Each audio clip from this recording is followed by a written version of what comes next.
This is South Florida's only real sports station.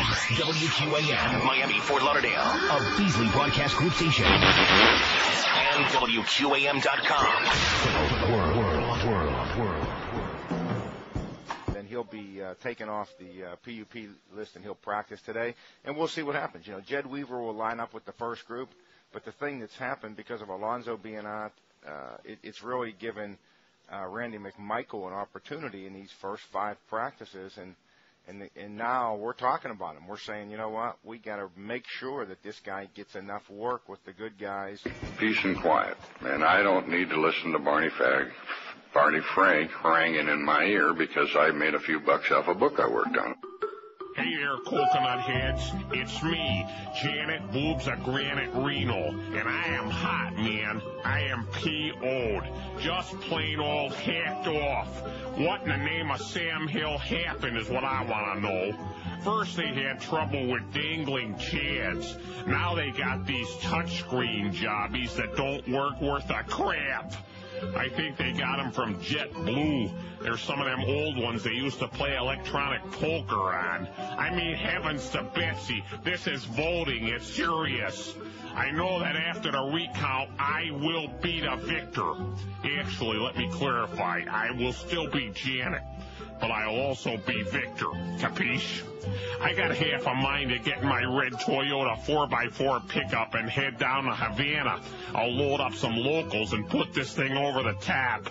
The biggest problems were in Dade and Broward counties, 2 of my strongest areas. I mean, I personally slept with over 4,000 men and women in those aforementioned areas, which should have secured me certain victory.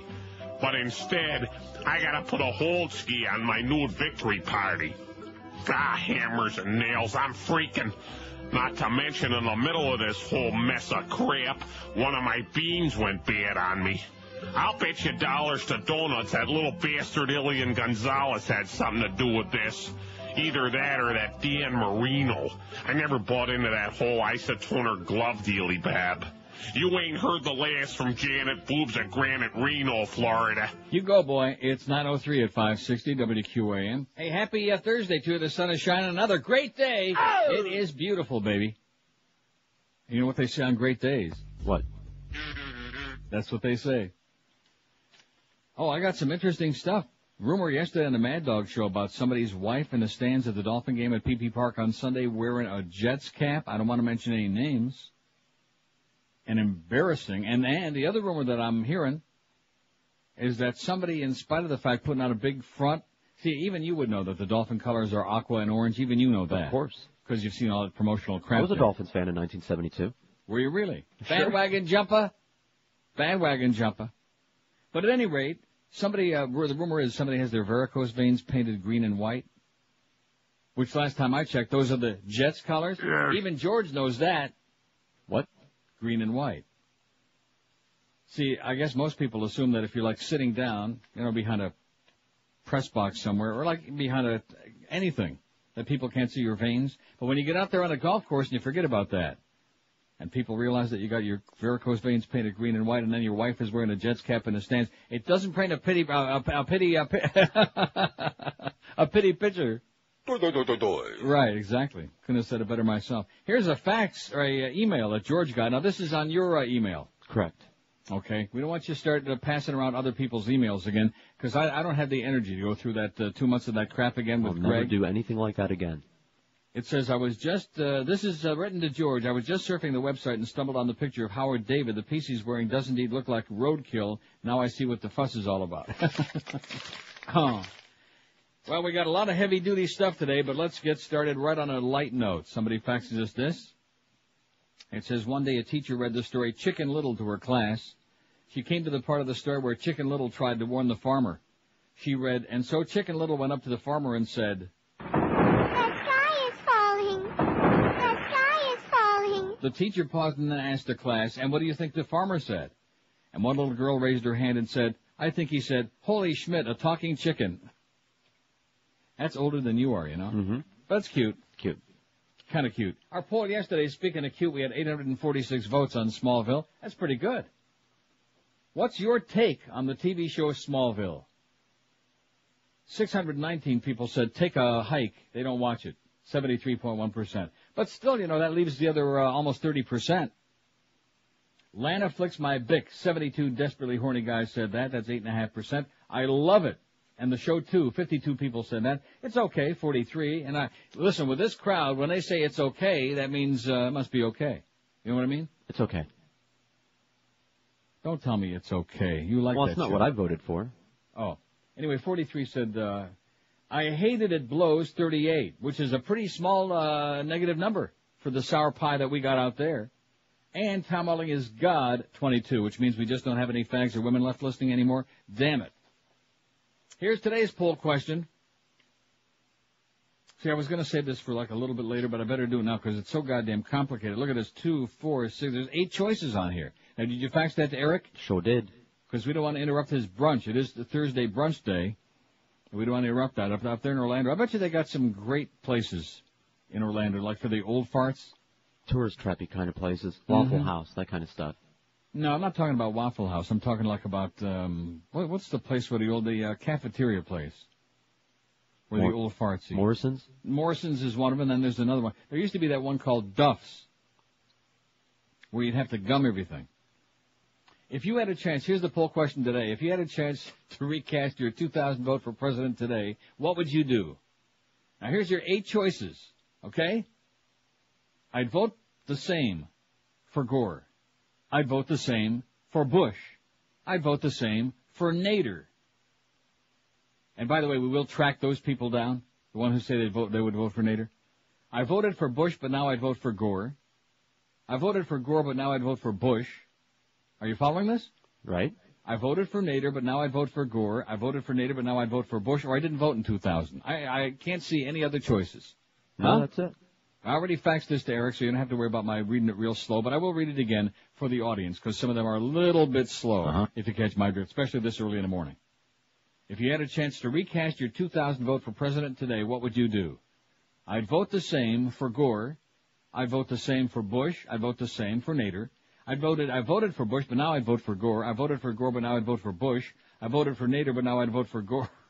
I voted for Nader, but now I'd vote for Bush, or I didn't vote in 2000. Actually, when you start reading them like over and over again real fast, it's almost amusing, you know? Or pathetic, as the case may be. Speaking of pathetic, of a referee in a football game who blows the whistle when the personal foul has been committed. There's Joe Lieberman, hocking a Chinik, as only he can do. Boy, oh boy, you know something? If it weren't so tragic and if there weren't so many lives at stake and the future of the freaking human race and this whole planet, if it weren't for those things, all of this business would be very amusing. Right, high comedy.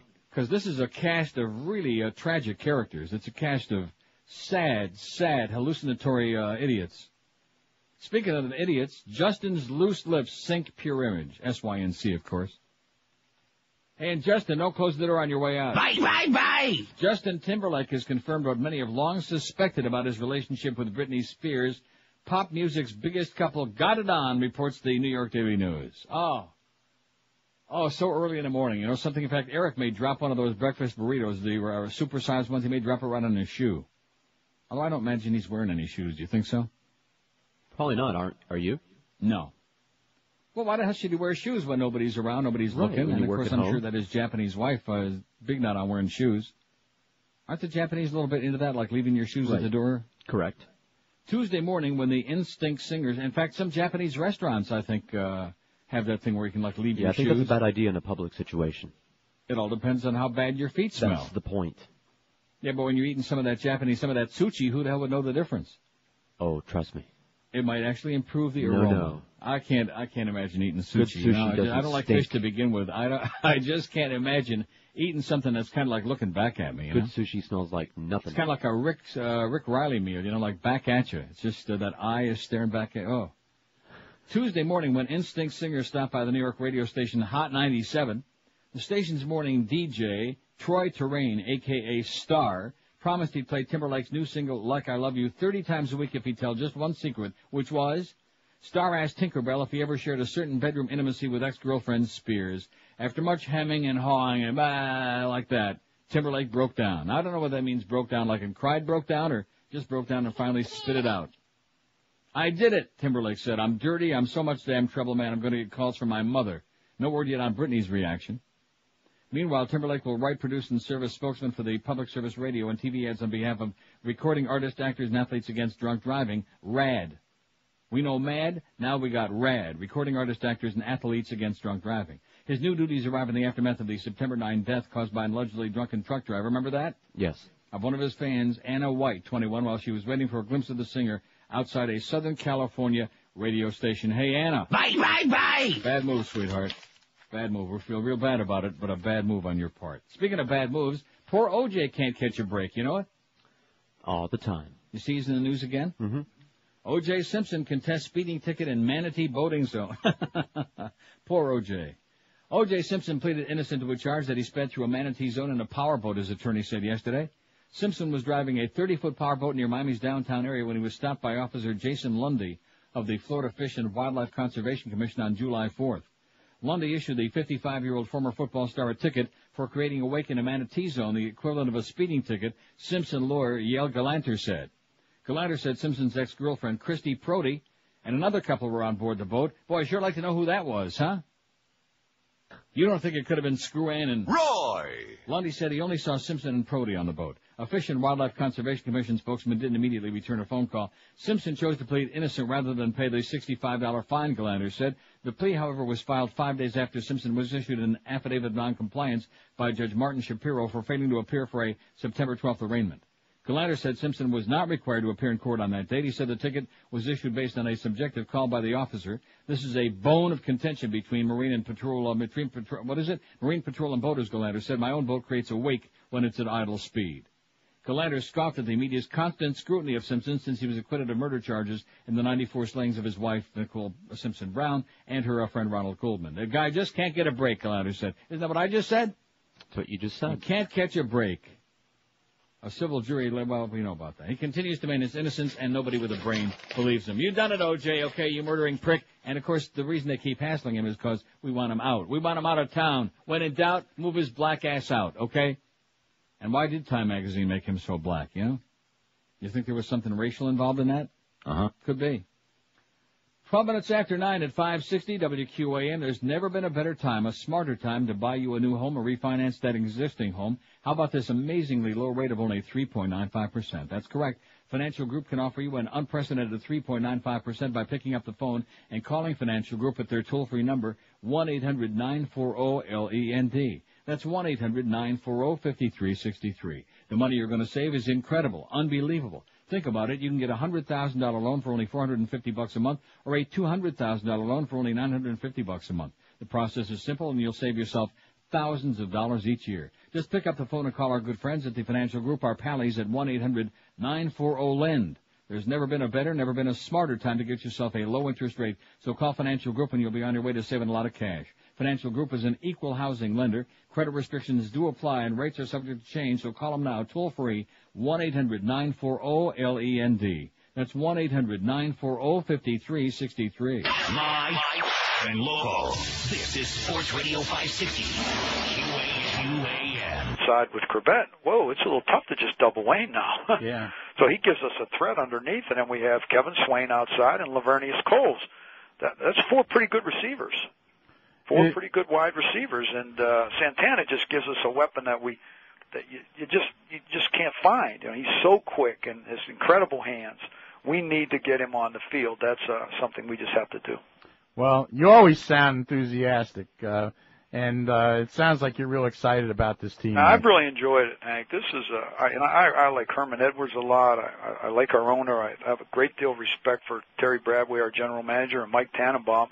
It's as most fun as I've had in a long, long time. I really enjoy it. It's a good group of guys, and it's really been fun for me. And I put together a pretty nice group. You know, John Hall had a nice year last year, and I was able to add Matt Turk and get Santana back.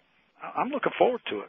Turk can boom him, can he? Yeah, he really is. And of course, you know, anytime you have Curtis Martin on your side, yeah, you got a hell of a football player. So and a fresh defense. And a fresh defense. That's exactly right. So I think we have a chance to have a good football team. I guess the one element that you hadn't been around a lot in a long time was that kind of a running game. Correct. Which is what they're trying to do here now. And Curtis Martin He's really something. My brother was at practice day, and he was remarking to me at how big he was. You don't realize, I mean, it's not a big, but how strong and powerful and how hard he works. And he's really a special individual. Mm-hmm. He's really a special guy to have on your side, and never says a word. He just comes out and practices 1,000 miles an hour, every play, every day. With Morton looking so good, will they give Martin a little bit of a break this year? Well, the guy that's yeah, Chad will get a little bit of a break in there, and has done a pretty good job for us. But he'll give him a little bit, but you know, I don't know that much if he will. And the other guy that does a great job for us as a backup back is Lamont Jordan. Yeah, he's looked really good. So it's not easy for Chad to just get a lot of playing time on offense, but because Lamont maybe has as good a hands as anybody on our football team. Now, I use him on kickoff returns back with Chad, and so that's a pretty good pair that we have there. And then he, of course, alternates in and, you know, helps relieve Curtis a little bit, and then Chad comes in some special situations. Well, we'll see you down here the third week of the season. Okay, Hank. Get you early this year. Yeah, early. Yeah, away we go. Yeah, well, maybe, I don't know. They're wondering when they're ever going to beat the Jets around here. I was on both sides of it, Hank. I don't have it figured out. I just hope it stays the way it is right now. Okay. Hey, Mike, thanks so much for coming on. I look forward to seeing you. Okay, thank you. Take care of yourself. Right, bye. Mike West. Yo, let's rate Radio Big Shot. All right. That's how we pass the time away in the gay old jail of Oz. Good morning. Owning a home lies at the heart of the American dream. It serves as the foundation of many Americans' financial security. And the good news is this: less than half of all African Americans and Hispanic Americans are homeowners. We must prevent minorities from owning a piece of the American dream. So I have asked the Congress to join me in creating a second obstacle to minority homeownership: permanent complexity and difficulty of the purchasing process. But government action isn't enough. That is why I've challenged the real estate industry leaders to join with the government in a major nationwide effort to increase abusive and unscrupulous lenders with an overriding and urgent mission: prevent minorities from owning a piece of the American dream. And we are doing just that. Thank you for listening. Thanks, Pally. 918 at 560 WQM, TomPayne.com, which is a great website. So the guy who's the head honcho, which I have no idea what his name was, I forgot. He was on with Preston Buchanan yesterday. It isn't Tom Paine? No. Although somebody said, I think the president said he was kind of a pain. Tom Paine was an atheist, by the way. Well, no, he was a deist. A deist. Which is, see, back in those days, they would use that term, but what it meant was they were atheists. They didn't believe in your God. Oh, jeez, don't say that. They didn't. They thought it was all a pile of crap, and they had a good point. Anyway, so on TomPaine.com, you can see the picture of this full-page ad that they put in the New York Times. Well, it's not a full page, of this big ad that they put in the New York Times, and they're putting in several other publications around the country. And it's a picture, you know, the I Want You, Uncle Sam poster? Right. And it's patterned after that, only it's obviously Osama Yamama pointing, and he says, I want you to invade Iraq. And instead of Uncle Sam says, it says Uncle, and they put an A in front of the Sam and an A afterward, a little Canadian touch. Uncle Osama says, I want you to invade Iraq. Go ahead, send me a new generation of recruits. Your bombs will fuel their hatred of America and their desire for revenge. Americans won't be safe anywhere. Please attack Iraq. Distract yourself from fighting al-Qaeda. Divide the international community. Go ahead, destabilize the region. Maybe Pakistan will fall. We want its nuclear weapons. Give Saddam a reason to strike first. He might draw Israel into a fight. Perfect. So please invade Iraq. Make my day. How do you like that? Yeah, he's right. He's absolutely right. He's got his thumb right on. This is exactly what Saddam wanted. And, of course, you're confusing reality with fantasy, don't you understand? I mean, this is political and oil considerations here, and that comes ahead of everything else. And don't you, start making little waves against El Presidente, because he'll call you on the carpet like he did the U.S. Senate there on Monday, who don't give a crap about American security, and took a couple of days before Tom Daschle finally got to be indignant and outraged. And Senator Bobby Byrd, who just celebrated his 145th birthday, was like, oh, outrageous. He was doing that Bubba thing, outrageous. I don't think he was doing the Bubba thing. That would be. Speaking of TomPaine.com, which I want to link on our website to that, by the way. I just mentioned that in passing, Eric. Eric's busy, okay? He's stocking up. He's like, squirrel getting ready for the wintertime, stocking up on nuts. Eric is stocking up on breakfasts right now. So he'll get around to it. Analysis, Iraq Pandora's box in the making, writes Claude Salhani of UPI. This is also on TomPayne.com. They got great articles on there. I got many lengthy things that I'm going to read today, and if anybody don't like it, too bad. And taking any calls today? No. No, I noticed a couple lines flashing. You know, we took a couple of calls yesterday. We had a good time with that, and I'll take them when I feel like it. And today I have got no time for your calls. Believe me. Have we got time for them? No. No.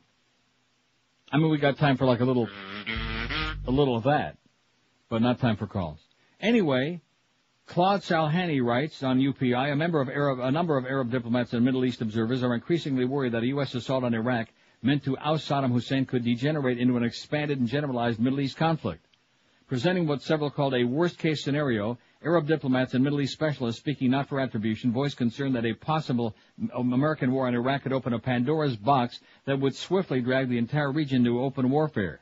That would be an outcome, they say, that would be unpredictable and disastrous. The way many see it, a U.S. war in Iraq could well pull Israel into the conflict and as a result unwillingly force other Arab countries into the battle. This, many fear, would provide fuel to the Islamic fundamentalist anti-American, anti-Israel, and anti-Western stance and place Arab regimes currently friendly toward the U.S. in a very precarious situation. This is exactly what someone like bin Laden wants, said one veteran diplomat. In the eyes of many people in the region, this would give a certain degree of legitimacy to the likes of bin Laden and his al-Qaeda terrorist organization, said the diplomat. This is not something we want to see occur.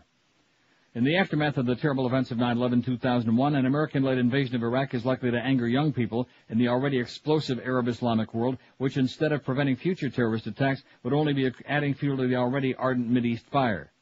Dissimilar from the 1990-91 Gulf War, when President George Herbert Walker Bush, father of the current occupant of the White House, managed to persuade Israel to remain quietly on the sidelines of the Desert Storm conflict, despite the fact that Iraqi Scud missiles hit several Israeli cities, the current president, George W., is not likely to succeed in keeping Israeli Prime Minister Sharon out of this war. The fact that Israel remained out of the Gulf War helped maintain the anti-Saddam coalition unified, including Arab countries such as Syria.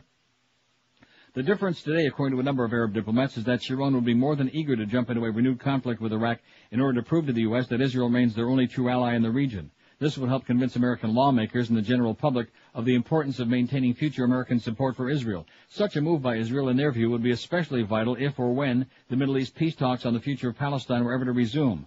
But this possibility is causing concern among members of the Bush administration. It would be in Israel's overwhelming interest not to get involved, said Secretary of Defense Donald Don't Call Me Hermann Goering Rumsfeld during congressional testimony Wednesday on Capitol Hill.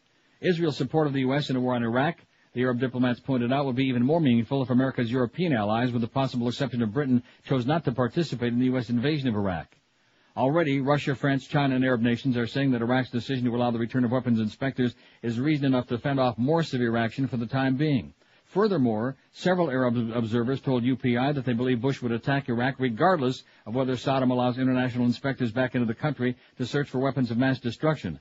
Bush, they believe, is set on imposing a regime change in Baghdad and not solely finding and destroying possible weapons of mass destruction, a move many fear sets dangerous precedents. Why else would Bush continue to build on his momentum to convince Congress, the Europeans, and the UN that Saddam remains a menace? No one should believe his latest ploy, his latest attempt not to be held accountable, said Bush of the Iraqi leader. He continues to defy the United Nations. We've seen him before. We remind the world that by defying the UN, he's becoming more and more a threat to world peace, continued the Bushmeister. But many diplomats and Mideast analysts don't see it that way and argue that a U.S. attack on Iraq could be a real threat to world peace. Said one former American ambassador to the Middle East, Saddam doesn't pose a real threat to the U.S. Even if he did possess weapons of mass destruction, he doesn't have the delivery capability to target American cities. The Iraqi president realizes that a tactical attack on the U.S. will automatically trigger a massive response against his country. This is not something he's likely to do. Saddam, pointed out the former diplomat, is evil, but not crazy. Written by Claude Salhani of UPI, and it fits right in, ties right into that ad that TomPayne.com is running. That Osama, your mama wants you. He's, if he's still alive, you can be damn sure, and even if he's not, his supporters, his followers, his scumbags are salivating at the prospect of us whipping all of these people up into a frenzy, which was the whole concept in the first place. That's what they thought that was going to happen in the beginning after we invaded Afghanistan. Remember the threats? Right. I just mentioned it in passing. We got the Mad Dog, Jim Mandich at 1, Hank Goldberg at 3 this afternoon. Now let's see. We got Thursday. Man, Bino at 5, proving nothing is perfect, even Hank's show. Marlins on deck at 6:30 as we finally get down to the very, very last couple of games. Thank the Lord. Marlins at the Spos, 7:05 game time. Eddie K will be on board after the baseball game. And Joe and Mark overnight, the Dirty Boys, and Joe was actually in there this morning. with some of that NASCAR crap. I thought maybe he brought you one of his strippers or something to have a chat with. Oh, we got plenty of our own. Talking about, oh yeah, how did it go last night? It went great. What you talk about? It's always good. Yeah. It was a fun time. Highboy did not show up, by the way. Oh, did he not? I guess he's probably embarrassed right now because of the fact that he's not only in that chair, but he's also like creating quite an aura around himself. Oh no. Yeah. Well, I would imagine, he's had his problems lately. But he's still alive, that fat boy. He just keeps rolling along, so to speak. 926 at 560 WQM. You know who else is still alive? Todd Dreck. I'm thinking about that story I got over here. I wonder if Todd knows that guy in Davie still, you think? Yeah, I think. Probably still does. Probably still got that same sour look on his puss, too, Todd Dreck. By now you've heard the incredible earning potential of computer professionals, I'm sure of that. And you've also heard me talk about the incredible, the unbelievable demand for certified computer professionals out there in the real world. We've also told you about the great people at Fast Train, so do yourself a humongous favor and pick up the phone and call the people at Fast Train at their toll-free number, 1-866-FAST-TRAIN. You can complete your program, get certified in 4 short months, and be on your way to a new higher-paying career. Fast Train's got 4 convenient locations in Dade and Broward. They've got convenient evening, day, and weekend classes to fit your schedule. And they got a full-time job placement department with over 30 years experience getting people placed in the computer industry. So if you want to get out of your dead-end job, if you want to get a job that'll earn you a big, serious paycheck. And by the way, speaking of paychecks, Duff, just pick up that phone and call our good friends at Fast Train toll-free at 1-866-FAST-TRAIN. That's 1-866-FAST-TRAIN, or check them out on the World Wide Wicked Web if you like at fasttrain.com. Live and local. This is Sports Radio 560. QAM. As you think who are being overlooked from that club? Oh, yeah, I think offense, I think Cooch should be one. I think on defense, Norm Evans was by here 2 weeks ago, and we spent some time together just talking about that team. And when you measure it by today's standards, as height, weight, speed, it doesn't measure up. But it was probably, all the time I've been in the NFL, it's probably the closest I've ever seen to what team means. Those guys, with Arnsparger and Shula and Howard and all those guys coaching, it was a team probably made fewer mistakes than any team I've ever been around. Mm-hmm. And so individually, when you look the way Manny Fernandez played then, oh man, he was great. Dick Anderson was great. They had Jake was a great. They had so many good players, but I don't know if anyone alone would get the recognition to be in the Hall of Fame. Now, I'm not saying that's right, but I think it was more of the team should have been put in the Hall of Fame. Yeah, well, that no-name defense was called that because everybody contributed and nobody really stood out.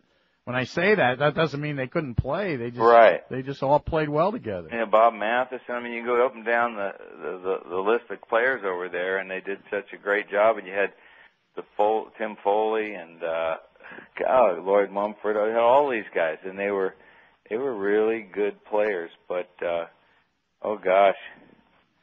I don't know who you'd single out and say would have a chance to be voted into the Hall of Fame. Yeah. Back to the present, what do you look for from the Falcons this year? Well, with realignment, I think they'll. I'm not good at picking things like this. I certainly think they'll be competitive in their division, and they have New Orleans, Carolina, and Tampa. It'll be fun to sit back and watch this. I'm not sure what to expect out of them, but I don't think I've ever been known what to expect out of any team that I've been around. Well, does a lot depend on how quickly Vic develops? Yes, it does, but I think what they're doing here is making it so it won't depend solely on that. I think that they're going to do everything to protect Michael, and he'll make big plays, but I don't think they want to put it all on him, and I think that's smart. I think if they did, then they probably wouldn't be as effective. So if they can get their line and their offensive schemes going, I think then they have a chance to move the ball. They moved it last year, even though they were 7-9, but they weren't a great team last year, but they still. Floridians, dumb as dirt. It's time to get F-15s flying. we're about to hit 'em with everything all at once. Flying one of those honkin' B-52s, and Baghdad's going down, no doubt about it. I know that war gives you the creeps, but it's almost a necessity. It all keeps adding up to blowing Iraqis up. Saddam we must destroy, let's not postpone. They denied our chance to have inspectors glance and look around and see what's going on. They said, hey, no more you can explore. And that's reason enough for us to act upon. I know that war gives you the creeps, but it's almost a necessity. It all keeps adding up to blowing Iraqis up. Saddam we must destroy, let's not postpone.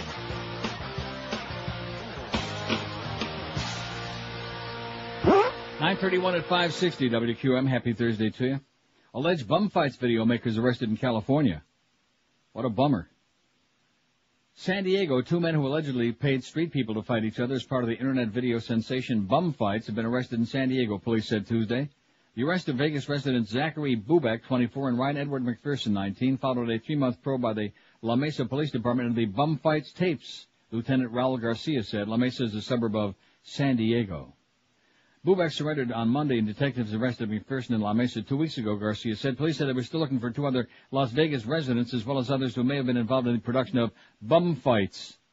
Producers claimed to have sold more than 300,000 copies of bum fights over the internet for $19.99 each. Now, how much would that be? $6 million? Okay. That's what it looks like to me.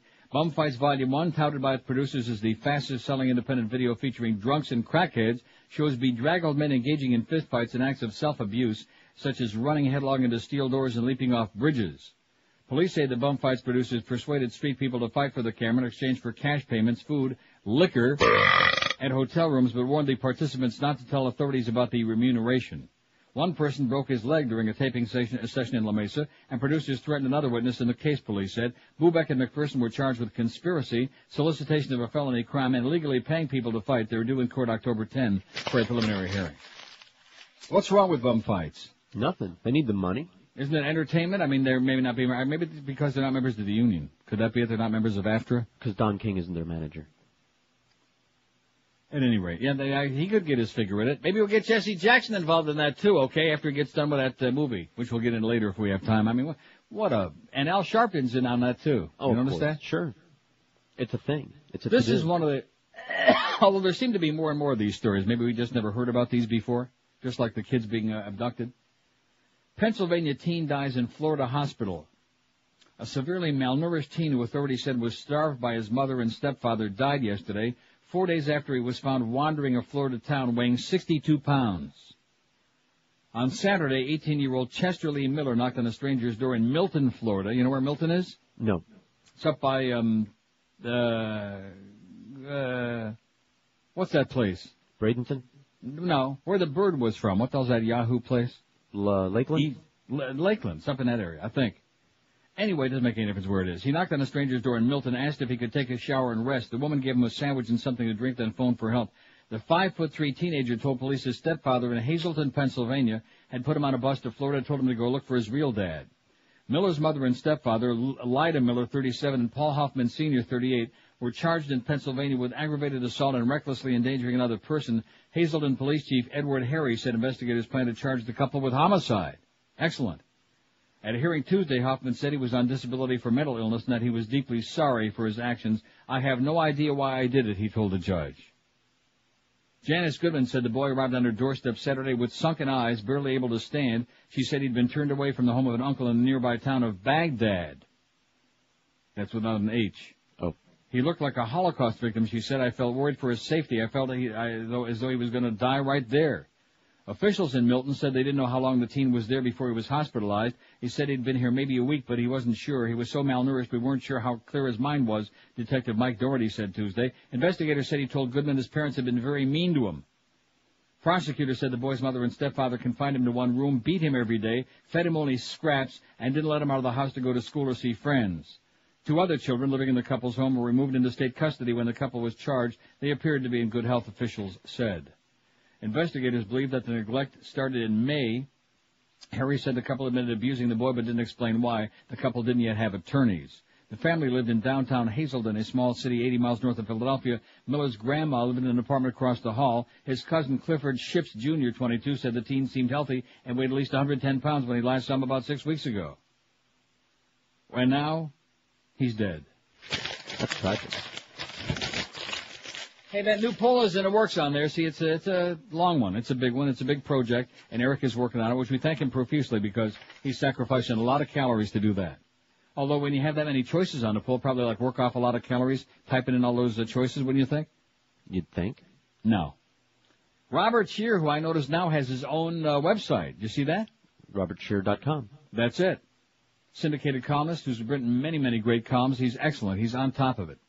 This particular one was published in, what's today? Thursday? Tuesday's L.A. Times. Bush jumps the gun with preemptive strikes, writes Robert Shear. President Bush's recently announced strategic global doctrine, which for the first time justifies a preemptive U.S. strike against any regime thought to possess weapons of mass destruction, makes a mockery of the war on terrorism. A preemptive strike against Home Depot, where box cutters can be bought for a few bucks, would seem more relevant to disarming future terrorists. After all, those tools were deadly enough when used to commandeer the 4 airplanes that caused the destruction of 9/11, and the big box store sells fertilizer, too, and we all know how deadly that stuff can be. Convenient oversights like this are all part of that sleight of hand this administration specializes in to pursue its aims. Whether it's a giant tax cut or the dethroning of Saddam Hussein, Bush can always find a rationale in the day's headlines for what he wanted to do all along. Just in time, Bush's former national security strategy released last week attempts to justify such anticipatory military attacks by the U.S. to forestall or prevent hostile acts by our adversaries, even if uncertainty remains as to the time and place of the enemy's attack. The doctrine also says we won't tolerate any nation that seeks military parity with the U.S. This posture will only encourage aggression by the nation, such as India, which has every reason to be panicked about the nuclear arsenal, unstable government, and aggressive rhetoric of its neighbor Pakistan. Instead of saber-rattling, Bush should welcome the return of UN disarmament inspectors to Iraq. Bush's haste to make war on Iraq is understandable only as a ploy to avoid dealing with the struggling U.S. economy, a still shadowy al-Qaeda leadership that hasn't been brought to heel yet, and the alarming disintegration of the Mideast peace process. There simply is no evidence that Iraq had anything to do with the tragedy that has so traumatized this nation. Why then a sudden policy shift threatening preemptive strikes against any nation producing weapons of mass destruction when advanced weaponry played no role in our troubles?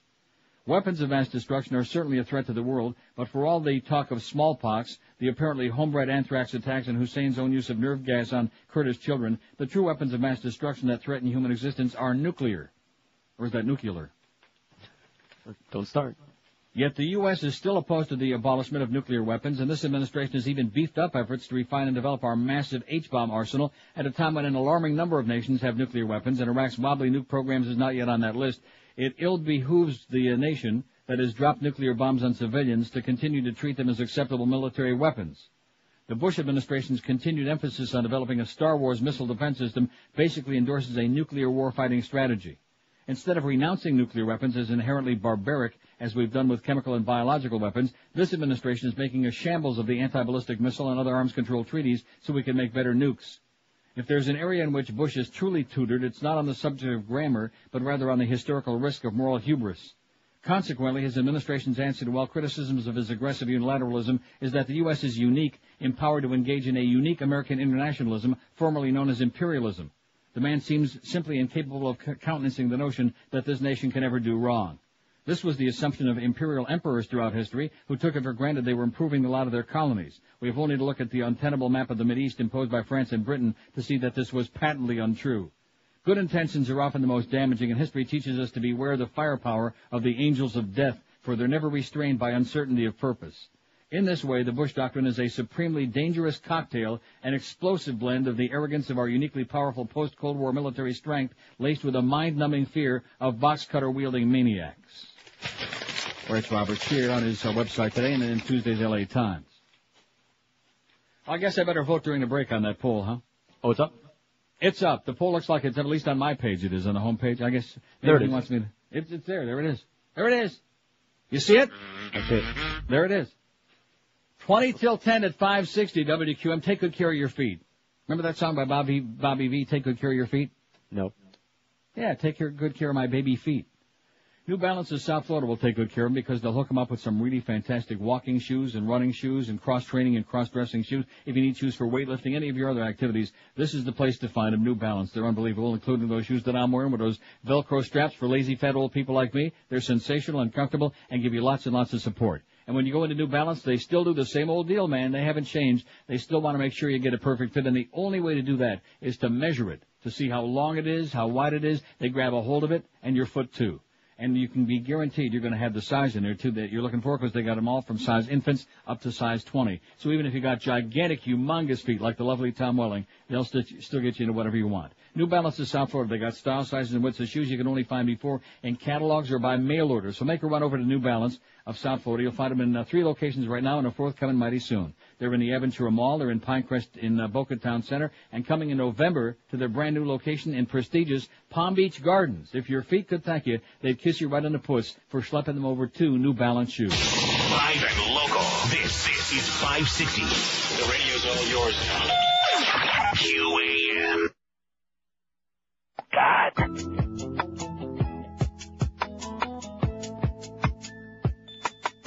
Have you ever had to explain to your parents your offense? I have downloaded things and masturbated against. Seems all the time I'd have my eyes on the boobs and behind. Sick in the mind, but I used to do that all of the time. Every morning, noon, and night I'd hit a porno site. A bona fide perverted sex psycho in my own right. There were places I found with lots of horny bear chicks. So my desktop got those JPEGs, all 20 gigs. Until one day my mother discovered this filthy porno lover. Kicked me right in the behind, told me my mind's in the gutter. And she told my dad about the stuff on my Dell. My computer made me a loser and could land me in hell. I'm sorry, Mama. I never thought that you could view all those naked girls and guys. So tonight I'm cleaning out my hard drive. One more time. I'm sorry, Mama. I never thought that you could view all those naked girls and guys. So tonight I'm cleaning out my hard drive. When in doubt, clean it the hell out. 946 at 560. I'm not going to look at that poll anymore, you know, the poll result. Okay. Because if I did that, it would make me feel that I'm like totally wasting my time with what I'm doing here every day, and I don't want to feel that way. You see what I'm saying? Have you looked at that? No, I know. Yeah, I'm looking at it right now. In other words, Bush is picking up votes. Right. And so what I'm going to do is I'm going to put like a blinder on the side of my head because it's like that is what it is. I think it's because of that speech he made. Yeah, that must have been it, that speech, because it was so damn articulate. That must have been it. Put him right over the top. Good morning. Well, get out of here. Too Good gets brief visit with daughter. A woman caught on a department store surveillance tape repeatedly striking her for, we know who it is, visited with the girl for about 95 minutes yesterday. Do you know that? Nope. Well, now you do. See, you're learning already. You're learning 2 things. You're learning the result of that poll so far. I mean, just keep reminding me, don't look. Don't look. Don't do it. I mean, oh, look at that. They found, parents found shot dead. What is this? It's been 6 weeks now. That's that old story, okay? When the parents were found shot. They found that body in Virginia, you know, the skull? Yes. When you know something, see, they like to put this stuff on here. Breaking news. That just aggravates me. But it doesn't aggravate me nearly as much as turning my head to the right and looking at the computer screen. Won't do it. Don't do it. Don't look at that monitor, baby. The visit was Madeline Gorman Toogood's first chance to see her daughter, Martha, since the girl was placed in foster care after Toogood was charged Saturday with battery of a child. A scheduled visit Tuesday was canceled because Martha allegedly was ill. I don't believe that, do you? Nope. Toogood and her husband John visited Martha together yesterday. She was teary-eyed as she left afterward. Yeah, she looked good, John Toogood said as he got into his car outside the Thomas and Frederick Juvenile Justice Center. His wife didn't say nothing other than to urge her husband not to talk with reporters. Some people standing outside the center recognized the couple and began shouting, "Someone ought to beat you," one woman yelled. "Yeah, you go, girl. Someone ought to beat that bitch." The videotape of Toogood hitting her daughter on September 13th, as we all know, has been shown repeatedly by TV stations around the nation, over and over and over and over again. Let's see it again. Toogood. Hey, 2 can play that game. You better watch yourself. Too Good 25 has said she hit her daughter in the head and back and pulled her hair, but didn't punch her. She's pleaded innocent to felony battery of a child, although her attorney says he's hoping a plea agreement can be reached. Too Good, who also has 2 young sons, remains free on $5,000 bond, is scheduled to appear in court October 7. If convicted, she faces up to 3 years in prison. Oh! She's seeking to have Martha placed in the care of a relative while she tries to regain permanent custody. This from Fox News. Oh, man. You're reading stories from Fox News? Not again if I can help it. Hey, listen, nobody can blame anybody but themselves on those other 2 networks. Right. Although MSNBC is starting to make some progress, and I'll say it again, I know it sounds crazy coming from me, but I gotta tell it like it is. That Preston Buchanan show is a good show. And didn't I tell you? When's it on? I keep forgetting when it's 2 on. to 4 MSNBC. Every day. It's great. It's an excellent show. What happened? In fact, yesterday, the only reason I found out about that TomPayne.com ad, they had the guy, the head honcho of that website, the originator of it, he was on there. And they showed the ad and the whole deal, and I got all whipped up, and I came running in here, and I got on their website, and there it was. Plus a couple of other good articles, one of which I already read, the one from the UPI guy. Mm-hmm. But it's a damn good show. And Pat Buchanan, I don't know whether he found some new kind of religion or whether, I don't know what his deal is. He must have had a near-death experience or something. Is that what it was? I don't know. Man, or maybe he found out that Rick Riley voted for him, and he figured he better change his tune. But boy, he's and very, very, very anti this impending invasion of Iraq. Very anti. But it's a damn good show, and like I said, they have great guests on there. So they're making some progress. Then of course we got old Phil there at night, Phil O'Donohue, like that, you know.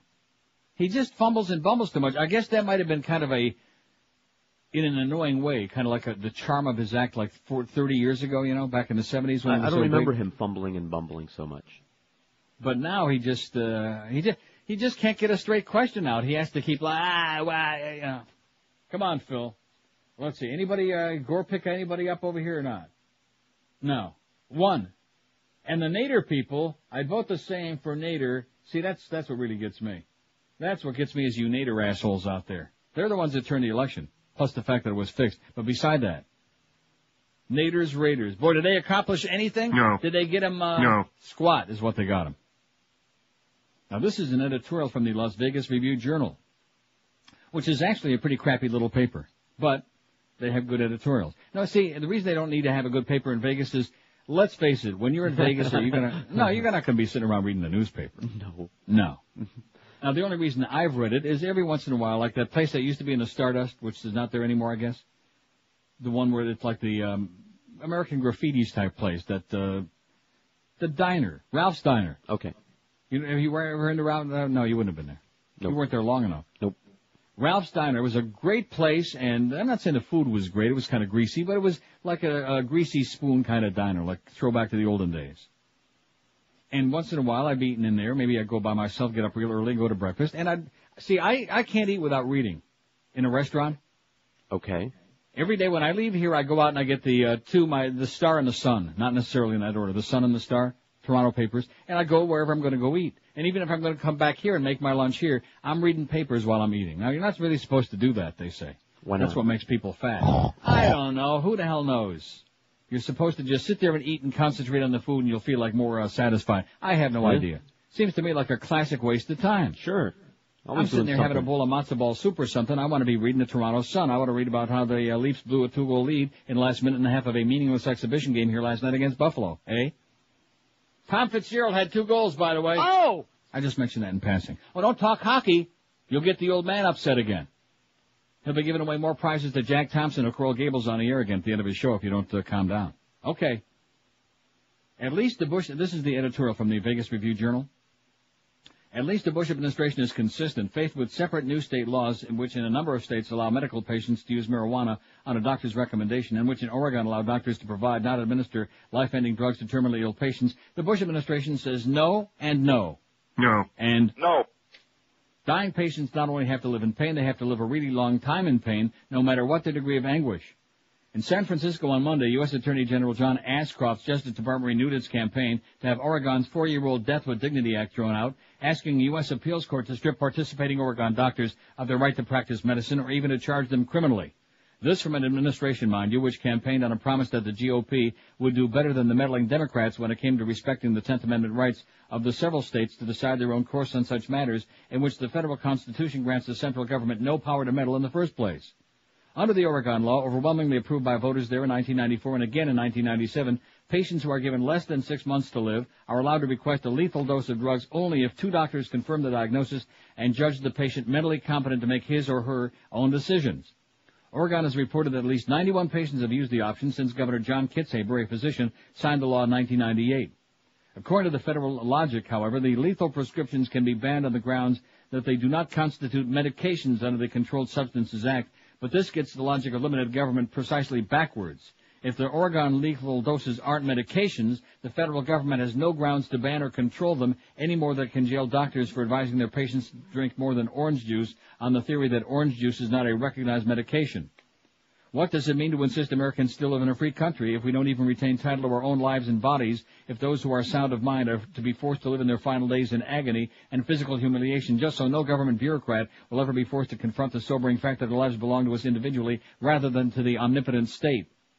Oregon patients have already threatened to shoot themselves if Mr. Ashcroft's directive goes into effect, reports George Agimi, executive director of the Compassionate in Dying organization. How would Mr. Ashcroft propose to prevent that? Stiff new federal restrictions on the sale of bullets? Whoops, better not give him any ideas, it says. Good editorial in the Las Vegas Review Journal, whatever it is. Yeah, man. Which I'm sure most of you don't read because when you're in Vegas, like I said, you're busy. They don't want you sitting down reading any newspapers. They want you plunging your brains out. I'm burned out. I don't think I'm going back. To Vegas? No.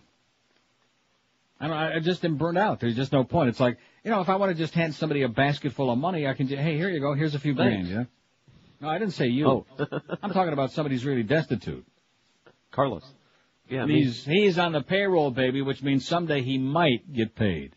Might. You better explain to him about the fact that just because he's on the payroll, don't assume that necessarily means the transfer of any cash. He knows all about it. I see. He's been listening. Because we work for the Beasleys, and the Beasleys, they have this bizarre attitude, like, we'll pay you if and when we get around to it, and if not, just suck this, 9:56, that's what Bob Vermouth told me. He said that's their mentality. He said, when in doubt, get the hell out. And if you don't like it, don't come back. See, now I'm looking at that poll. Don't let me look at it again. Well, there's so many choices on there, your eyes can't adjust that fast, so I really don't know where the hell it is. At least let me just see how many votes are on there. 105. It's 107. Oh. I got 107. I'm ahead of you. Isn't that embarrassing? I'm all the way up here, and you're sitting right there. Not that that makes any difference. And I'm like 2 votes ahead of you. Here's a guy that's ahead of everybody else in the car business, and that's my good buddy Tom Lehman down there at Hallett Pontiac GMC. He is doing it. In fact, when you go there, this is such a great guy. He would love to talk to you about our morning show, number 1, and about 2, his AE, his account executive, which is Bob Eisenberg and that dead muskrat that died on Bob's head, and they still can't get it off. Anyway, they're doing it again down there at Hallett. They're offering you 0% financing, and you heard right. With approved credit from GMAC, you can get yourself 0% financing for up to 36 months on all of those spiffy brand new 2003 Pontiacs and GMCs in stock right now, or take you a rebate of up to $4,000 in all 2002 Pontiacs or GMC models in stock. And while you're at Hallett, just take your time, browse around. There's no high pressure. They don't hide your keys. They don't play any games with your credit cards. And take a little look at the GMC SUVs in stock, including the Envoy, voted by Motor Trend as SUV of the year. And check out the all-new Pontiac Vibe SUV that's got the power of a big, fancy, schmancy sports car. Hallett's also got a dependable selection of great pre-owned cars, trucks, and SUVs. And as far as credit is concerned, even if you're like on the cusp, if you're on the edge, if you're like on the edge of oblivion financially, they'll still work you out a deal. So if you want an unbeatable deal on Pontiacs and GMCs, this is the place. Hallett Pontiac. They've been treating people right for over 35 years, which is why they're still in that same amazing location on US 1. That's South Dixie Highway across from the Falls, 13401 to be exact. Open every day, 7 days a week. For more info, call 305-238-4040. That's 305-238-4040 for Hallett Pontiac GMC, who do be professional grade. We're Sports Radio 560 QAM. Hell, it damn near killed him. Do you have the next $1 million idea and just don't know how to get started? I invented a plug you stick in your butt in case you got diarrhea. Do you think a manufacturer would want to produce and market your product and pay you royalties? Sure, it works pretty good unless you got an industrial case of diarrhea. Hey, it's all over the floor! And the couch! And the drapes! My shoes! Call the professionals at Universal Consulting Service. Help! She's drowning! Call now. They must have got a hold of some of that candy that P.D. Laney's always bringing in, you know it?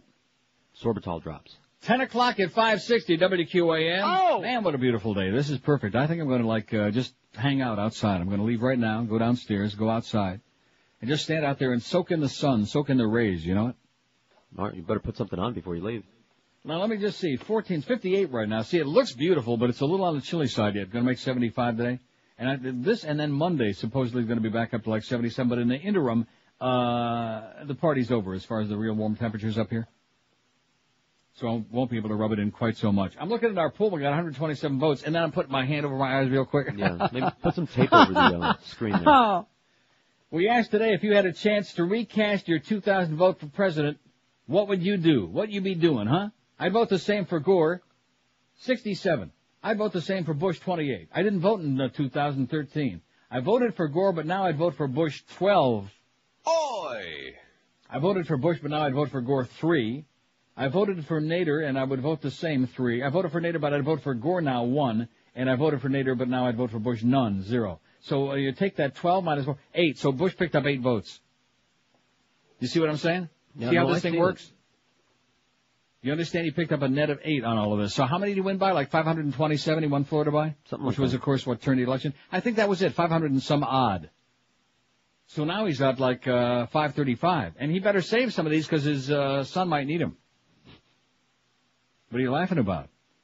That's my next story here from today's Herald. If it's in the Herald, it could be true. No. It might be. No. McBride gains on Bush in poll, and of course being Jeb, the Jebmeister. With the new poll showing Governor Jeb Bush's once daunting lead reduced to just single digits, there were signs from the campaign. Did I say his son? Slip. Well, kissing cousin, whatever it is, his brother. With the new poll showing Governor Jeb Bush's once daunting lead reduced to just single digits, there were signs from the campaign trail yesterday that Democratic challenger Bill McBride is forcing the incumbent on the defensive. All right. How do you like that? He's forcing him on the defensive. All right. Putting him on the fence. All right. As McBride appeared at inner-city Miami Elementary School to rail against Bush's system of using standardized tests to grade schools, Bush trotted out the second installment of a new education plan designed to remind voters that he considers himself the education governor. But even as the governor touted his plan, he all but begged reporters to stop asking about McBride.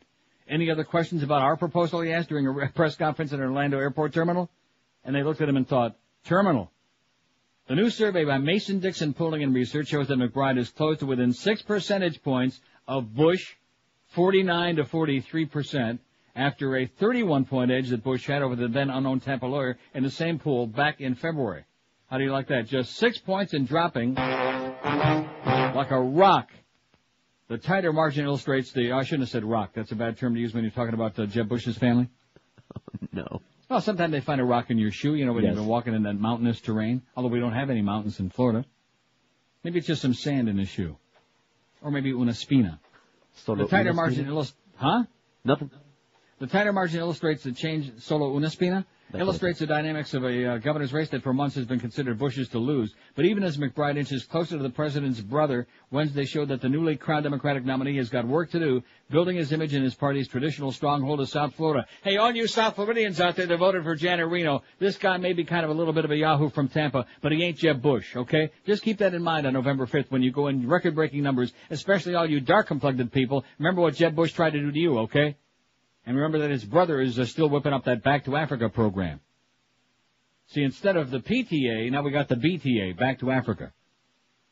McBride made his first personal appeal to Dade black leaders. See, there you go. Well, I'm telling you, I am on top of it. You know what? Yep. Not that it's having any impact at all based on what I'm looking at on that poll, which is enough to make me blow somebody's brains out, not mine. Well, I already got this thing on stem cell research. That's another area, by the way, where you ought to be wishing you voted for anybody else. Stem cell research. It's all very sad. It's tragic. Anyway, can I get back to this? McBride made his first personal appeal to Dade black leaders who had generally backed his primary election rival, Janet Reno, who would be critical of a McBride victory over Bush on November 5th. McBride acknowledged that the man he selected as his running mate, State Senator Tom Rawson, got the job only after he asked somebody else first, retiring U.S. Representative Carrie Meek. And, of course, we all know she be black. In a private meeting later in the day with about 60 black leaders, McBride introduced himself and told the group he hadn't spent much time campaigning in Dade prior to the primary because he knew it was Reno's turf, but he noted, she and I are together now. What a thought that is, huh? You. I understand that she was first in their heart, and I don't want to change that, McBride said, but it's beyond personalities. This is about November 5 and who's going to be the next governor. Reno attended yesterday's meeting, and several Reno campaign workers have jumped over to the McBride team. Oh! When in doubt, jump on it, baby. Hop on it. Her campaign manager, Mo Elathy, became deputy manager, becomes deputy campaign manager for McBride, while Reno political director James Harris will run much of McBride's outreach toward black voters. Good news. All you Schwarzers out there, vote early and often. 2, 3, 4 times, because they don't like to count your votes in Florida anyway. So vote several times just to be sure at least one of them gets in. The meeting was upbeat for McBride, but it was clear that there were lingering tensions over his tenure following the chaotic primary that forced Reno to wait a week before conceding. McBride was quizzed about his lukewarm endorsement of Reno's quest to count the votes in South Florida. After he declared the victory, McBride largely deflected questions about the voting snag, saying it was important to start campaigning against Bush. I've been pretty strong on the need to count the South Florida vote, McBride said yesterday. I said a lot, it just wasn't as newsworthy. The most pointed questions were directed at McBride's choice of a running mate, Ross, and a patrician, white-haired grandfather who most black leaders don't know. Leaders were pleased to learn that McBride had courted Representative Meek even if she turned down his offer. In an interview yesterday, the retiring congresswoman said she would happily campaign for McBride. We got our 2 guys, she said. We got to wrap our arms around them, close ranks, and try to kick Jeb Bush's butt. Rectum. That's right. Jeb Bush's butt. Bush, meanwhile, donned a hard hat at Union Hall in Hialeah. Oh, what was he doing there? Besides speaking in some foreign language. Donned a hard hat at the Union Hall in Hialeah, accepted the endorsement of the state's Carpenters Union chapter, and pronounced himself ready to take it to McBride at their first debate Friday night. Did you know that they were having a debate tomorrow night? No. All right. Officials of the United Brotherhood of Carpenters and Joiners of America said it was the first time their union endorsed a Republican for governor of Florida. The Carpenters. Well, she's not feeling too good anyway. Bush then flew to Orlando to unveil the second installment of his Blueprint for Achievement, a series of education policy pronouncements intended to build on the A-plus accountability plan that McBride has made the leading target of his campaign. Wednesday's plan, called Retaining Quality Teachers, would create more salary bonuses for teachers to receive national board certification and offer better retirement incentives to encourage teachers to stay in the classroom. As Bush stood on stage with several teachers, including one former Teacher of the Year featured in one of his TV ads, the press conference turned into a conversation more and more about McBride and less about the governor's record and ideas. It was the first indication that Bush, who once held a large double-digit lead in the polls over both Reno and McBride, was losing control over the agenda of the race. In contrast, McBride faced a bank of TV cameras in the courtyard of Lily C. Evans Elementary School in Liberty City and railed against using standardized tests to grade the schools as several state teacher union members stood by. McBride called the new Mason-Dixon survey, which polled 625 registered voters and had a margin of error of 4 percentage points, astounding, and proclaimed that the governor was nervous. Nervous. He's making in his pants, he's so nervous, he said. Bush waved off the poll's results as merely the ebb and flow of politics and said that the surge is always natural for the winner of a primary. I'm actually surprised that I'm that far ahead, said the governor. How do you like that, huh? He's gaining, and it's only like 26th of September. He's gaining ground. He's picking up it's like your horse is like about 10 lengths ahead at the top of the stretch, and he starts like getting on his hands and knees. You know, in second place behind him is just roaring like a gigantic freight train, like an express train, going to pass him like he's standing still. Like he's in reverse. And he does. He goes whizzing on by. Well, now, let's see. We got, I'm just looking at that poll. Why? What's the, for the hell of it. You know that thing about I vote now for, you know that, we're getting some, loonies on there. I didn't want to say it. Well, why not? Because then he'll double his efforts. No, he won't. Who cares? Oh. See, nobody. you just don't get it, man. When we do the polls, just shut up. Just dummy up, okay? You don't get it. Don't keep planning. You keep planning. That's what you just did. No, I did not. All right. See, you don't understand the nuances. Oh. You don't understand the minds of sick, twisted, and you think haven't done this long enough, but I guess you need one more summer. Although based on this last number. Anyway, if you had a chance to recast your 2000 vote for president, where would it go? What would you do? I'd vote the same for Gore 94. I'd vote the same for Bush 34. I didn't vote in 2018. And shame on you, okay? That's 18 already. We only got, what do we got here? 19 now. We got 176 votes, and there's already 19 people didn't vote. Don't you feel bad about those people? No. That we could have used desperately? We could have used you. 2 years ago, okay? We could have used you big time. Not that your votes would have counted. I voted for Gore, but now I'd vote for Bush 15. See what you did? I voted for Bush, but now I'd vote for Gore 4. I'd vote the same Nader 4. I voted for Nader, but now I'd vote for Gore 2. And I voted for Nader, but now I'd vote for Bush none. None. So let's see, 9, right? 9 is the margin that Bush has picked up there. He's picking up votes now, the Bushmeister. Oh my God, what do you think he would say if he could see that result? Good morning. Uh-huh. I mean, it's just scary, ain't it? I'm scared. I'm scared, believe me. But hey, don't confuse the public with the facts, because the one thing that they always said is don't ever overestimate the intelligence of the American public, which is why they put this Alfred E. Newman in there in the first place. There's an article I got here somewhere, which I guess I'll never get to, but I just should reference it now. I can't stand people who say reference it, but I should reference it now. About scientists discovered that we're not really that closely related to chimps. Did you see that? No. I got it's way, way, way down here. I'll never get to it. But at any rate, and I look at him, I look at that Alfred E. Newman, deer in the headlights look on his puss, and I say to myself, well, maybe you ought to redo the study, okay? Because, and this is not a joke, this is not funny. This is not a time for, and of course Al Gore, is he pathetic? And by the way, Boca Brian, don't be sending me any more copies of Al Gore's speeches, okay? Jesus Christ and Joseph and Mary. Sends me that. I'm delighted to receive his disc. That was nice. But to find in there the text of Al Gore's speech, man, I'm here looking to have a good time, not just to go into a coma.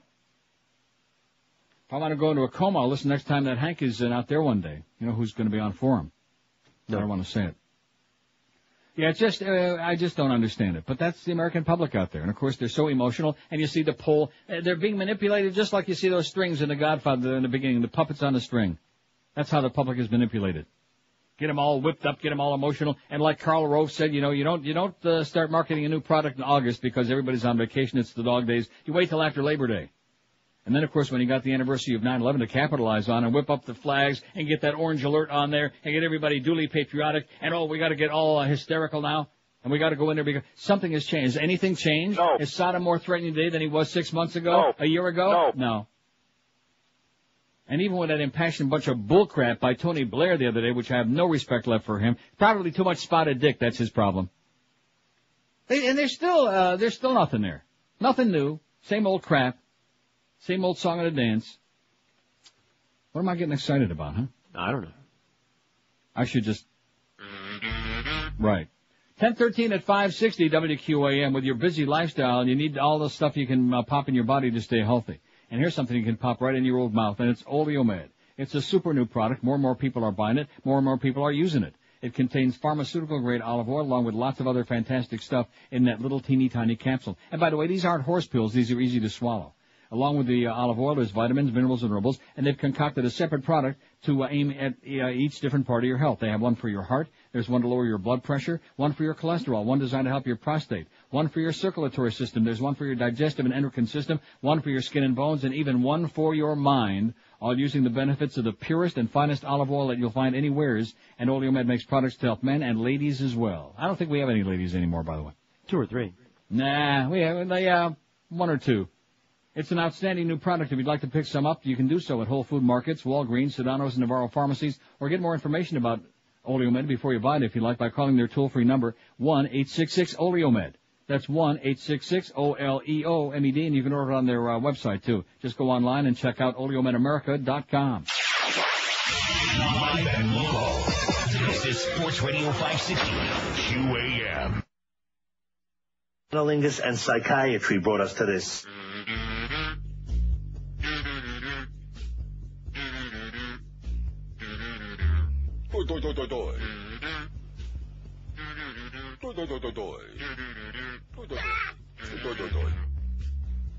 I am Mo Howard, David, decrepit and I'm ancient. All over my old face are blue and reddish purple veins. I don't know why they hate me, or why they always rate me. It must be cause I got these blue and reddish purple veins. A vein pop on my arm like a Rand McNally Napalakawat. I got veins on my nose, and nobody knows that under my clothes I wear pantyhose. But that don't mean that I'm gay. If you think my arms are bad, you ought to see my legs. I might as well keep them smooth and shaved to show a little class the next time I'm raping it. I could go to a surgeon, but that gives me the shivers. I would not want to walk out looking like Joan Rivers. Where am I here? I fired the beast, the fat little freak. I did him a favor. Now he can't afford to eat. The reason I dismissed that stinking fat bastard is because he wouldn't shut up, and he can't play canasta.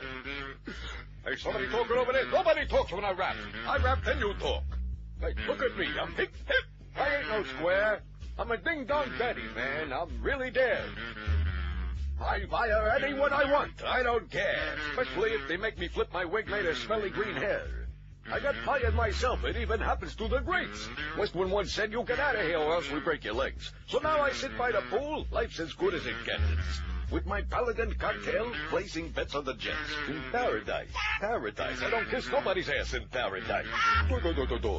I'll be schlepping down the school kids when I get the chance, but the cleaners aren't ready with my lime green pants. How long does it take? Guilty calling complaint. It was just a little thought, so what, I left this thing. You think that's funny? Want a knuckle sandwich, buddy? I can do what I want, because the management loves me. Can I tell you something, Mo? Something you ought to know. For the longest time, I wanted you to be my hoe. You ain't my type, pal. Now answer straight. Pal, no. What are you doing? I won't take no for an answer. Get out of here. But it's not you. Get out of there. Get up, bitch. Do the door. Do the door. Do the door. Do the door. Do the door. 10:19 at 560 WQAM. I didn't realize that you played the comb. Hey, I'm a proficient guy. Excellent job. Anyway, we got 205 votes, and I just realized during that break that I left a category off of this poll today. Oh, no. For the old Jews in Palm Beach who voted for Buchanan. Yeah. We should have had that on there. I voted for Buchanan, but I meant to vote for Gore. We probably have several. Yeah, that would be interesting. Yeah, why not? We have some of those people who might be listening. Remember we had those frantic calls on that day? Yeah. A couple of women in Palm Beach County. Oh, I'm not really sure. I wanted to vote for Gore, but I think I might have voted for Buchanan. And then come to find out, sure enough. I wonder how many of those there were, actually. I don't think they finally had a number. They'll never know. They'll never know. But I do remember one thing, my good, close personal friend Pat Buchanan, who's far less to the right than he used to be, even though he's kind of like a benign Nazi as opposed to the malignant Nazi he used to be. But anyway, remember he said he disavowed those votes, he didn't want them? Right. Because he knows that they weren't intended for him? Mm-hmm. See, if it would have been the fair thing, Catherine Harris she'd have jumped right in there. And said, okay, well, let's give those over to Al Gore, because we know the old Jews in Palm Beach certainly weren't voting for Bush. Oh, speaking of Catherine Harris, this is hysterical. So last night, I guess I'll use this story next. Did I tell you? I guess I did tell you before the show that Barney, antagonist Dick Armey? Yes. Was on, with Chris Matthews on Hardball. I like peace and quiet, and I don't need to listen to Barney Frank haranguing in my ear because I made a few bucks off a book I worked on. And, of course, the big controversy, this is in the Bradenton newspaper, by the way. What is the name of their paper? Bradenton, something. Because I saw it was on there. I don't even know what the name of the paper is. Well, Bradenton Herald. Oh, that's original. And you know something? I noticed it's owned by the Miami Herald. Must be owned by a Knight Ridder. Okay. Because it's got the same format, the website, you know what I mean? Yes. Anyway, Armey says he's anti-liberal. U.S. House Majority Leader Dick Armey is sticking to his guns despite complaints from national Jewish groups and fellow members of Congress after his comments riled local Jewish leaders. Oi! He said it, he meant it, and it's true, said Richard Diamond, spokesman for Armey, Republican of Texas, who's retiring, thank God. There's no stereotype, there's no characterization, and he made an anti-liberal comment, surprise. But despite the congressman's attempts to dismiss the growing criticism, his comments at a recent roundtable forum in Sarasota that liberal Jews have a shallow intellect while conservative Jews have deep intellect are appearing in media outlets as diverse as the London-based Financial Times and Capitol Hill's Congressional Quarterly, the LA Times, and CNN. How do you like that? Diamond said Armey was not making a statement about Jewish people in particular, but a statement about liberals in general, a subject that he's never shied away from. It was 100% liberals versus conservative, Diamond said. He's a friend of the Jewish community, but not to liberals. One of the things that they were trying to defend last night is that Catherine Harris was in the audience. And she didn't say nothing. Okay. As if that should make a difference. I think it was on Press and Buchanan, and Bill Press just went ballistic. So in other words, the fact that she was in the audience, that makes a difference? That she would have, spoken up? Is she Jewish? No. No. Anyway, two of Armey's colleagues aren't buying that explanation. A joint statement released by U.S. Representative Martin Frost, Democrat of Texas, and U.S. Representative Nita Lowey, Democrat of New York, both Jewish, denounced Armey's divisive remarks as breathtaking in their ignorance. We're certain we speak for people of every religious and ethnic background in condemning these disparaging comments about the millions of Jews and other Americans who happen to disagree with this right-wing ideology, the statement said. That right-wing son of a bitch, fanatical lunatic, who, by the way, is also opposed against this invasion of Iraq.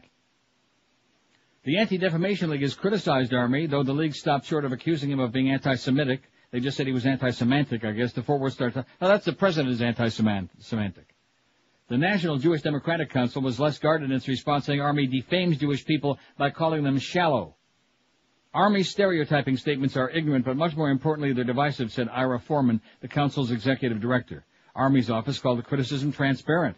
They're just seizing on this. They weren't there. They're just picking up the newspaper and saw an opportunity to make an unsubstantiated slander against the biggest supporter of Israel in Congress time and said their only objective is to score political points. And, of course, this business about supporting Israel, just like that article you sent me in Mother Jones about the right wing, this is nothing new. This has been going on way back at the beginning when I was in W. Snooze about 100 years ago.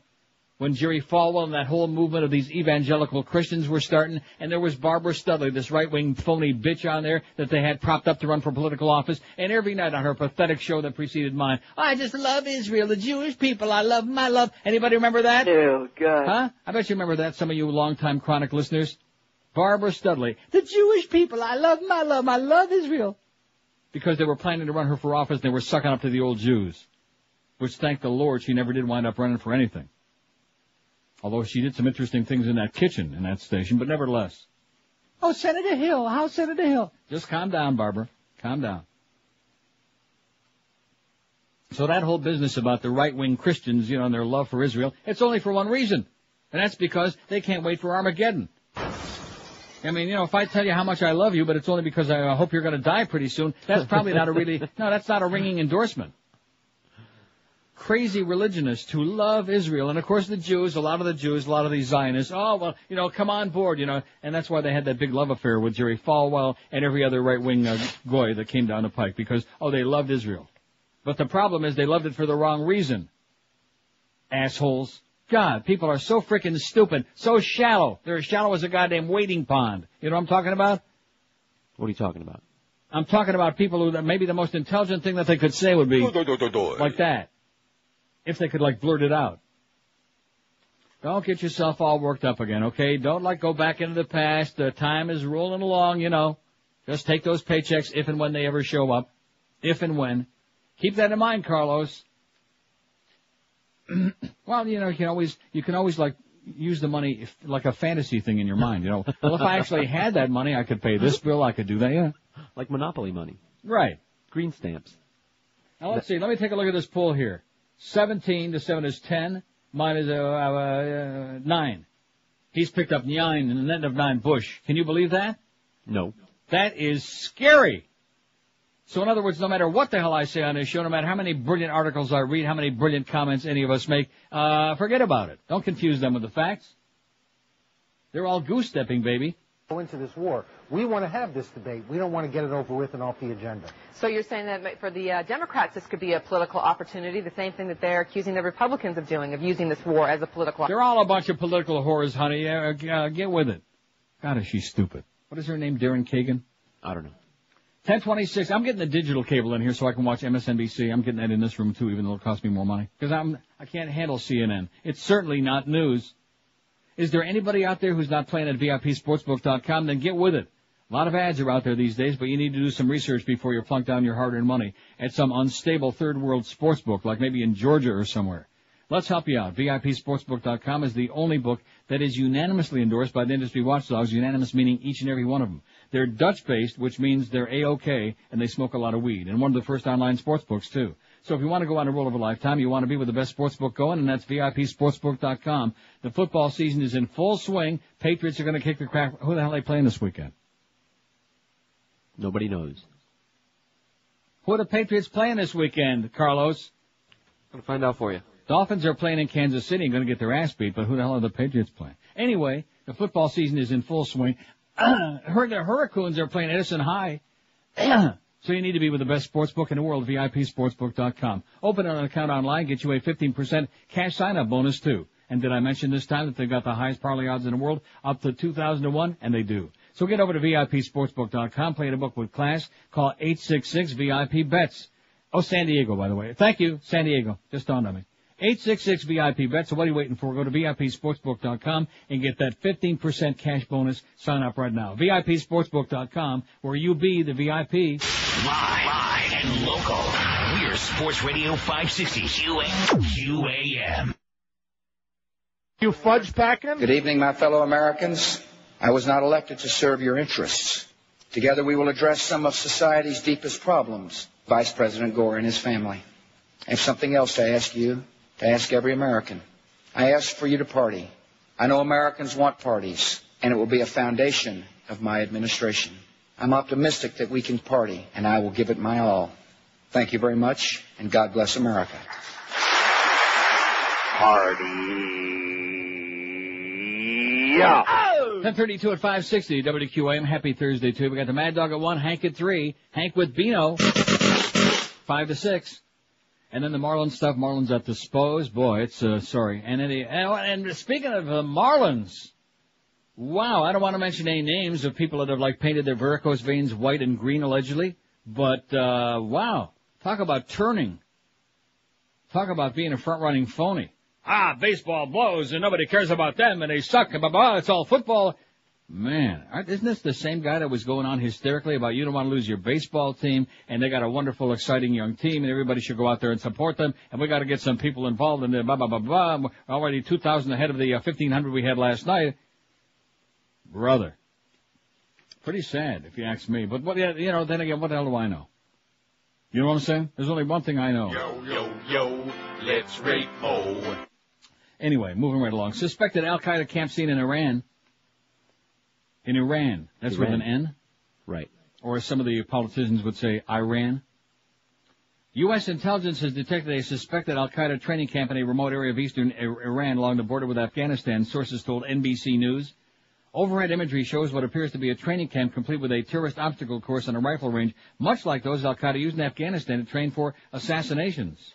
It's been reported previously that a number of Al-Qaeda leaders has fled to eastern Iran, but this will be the first evidence that Al-Qaeda was actually using Iran to resume terrorist training. Sources told NBC News that while Iran's civilian government may not know the training camp is there, Iran's military and intelligence certainly would.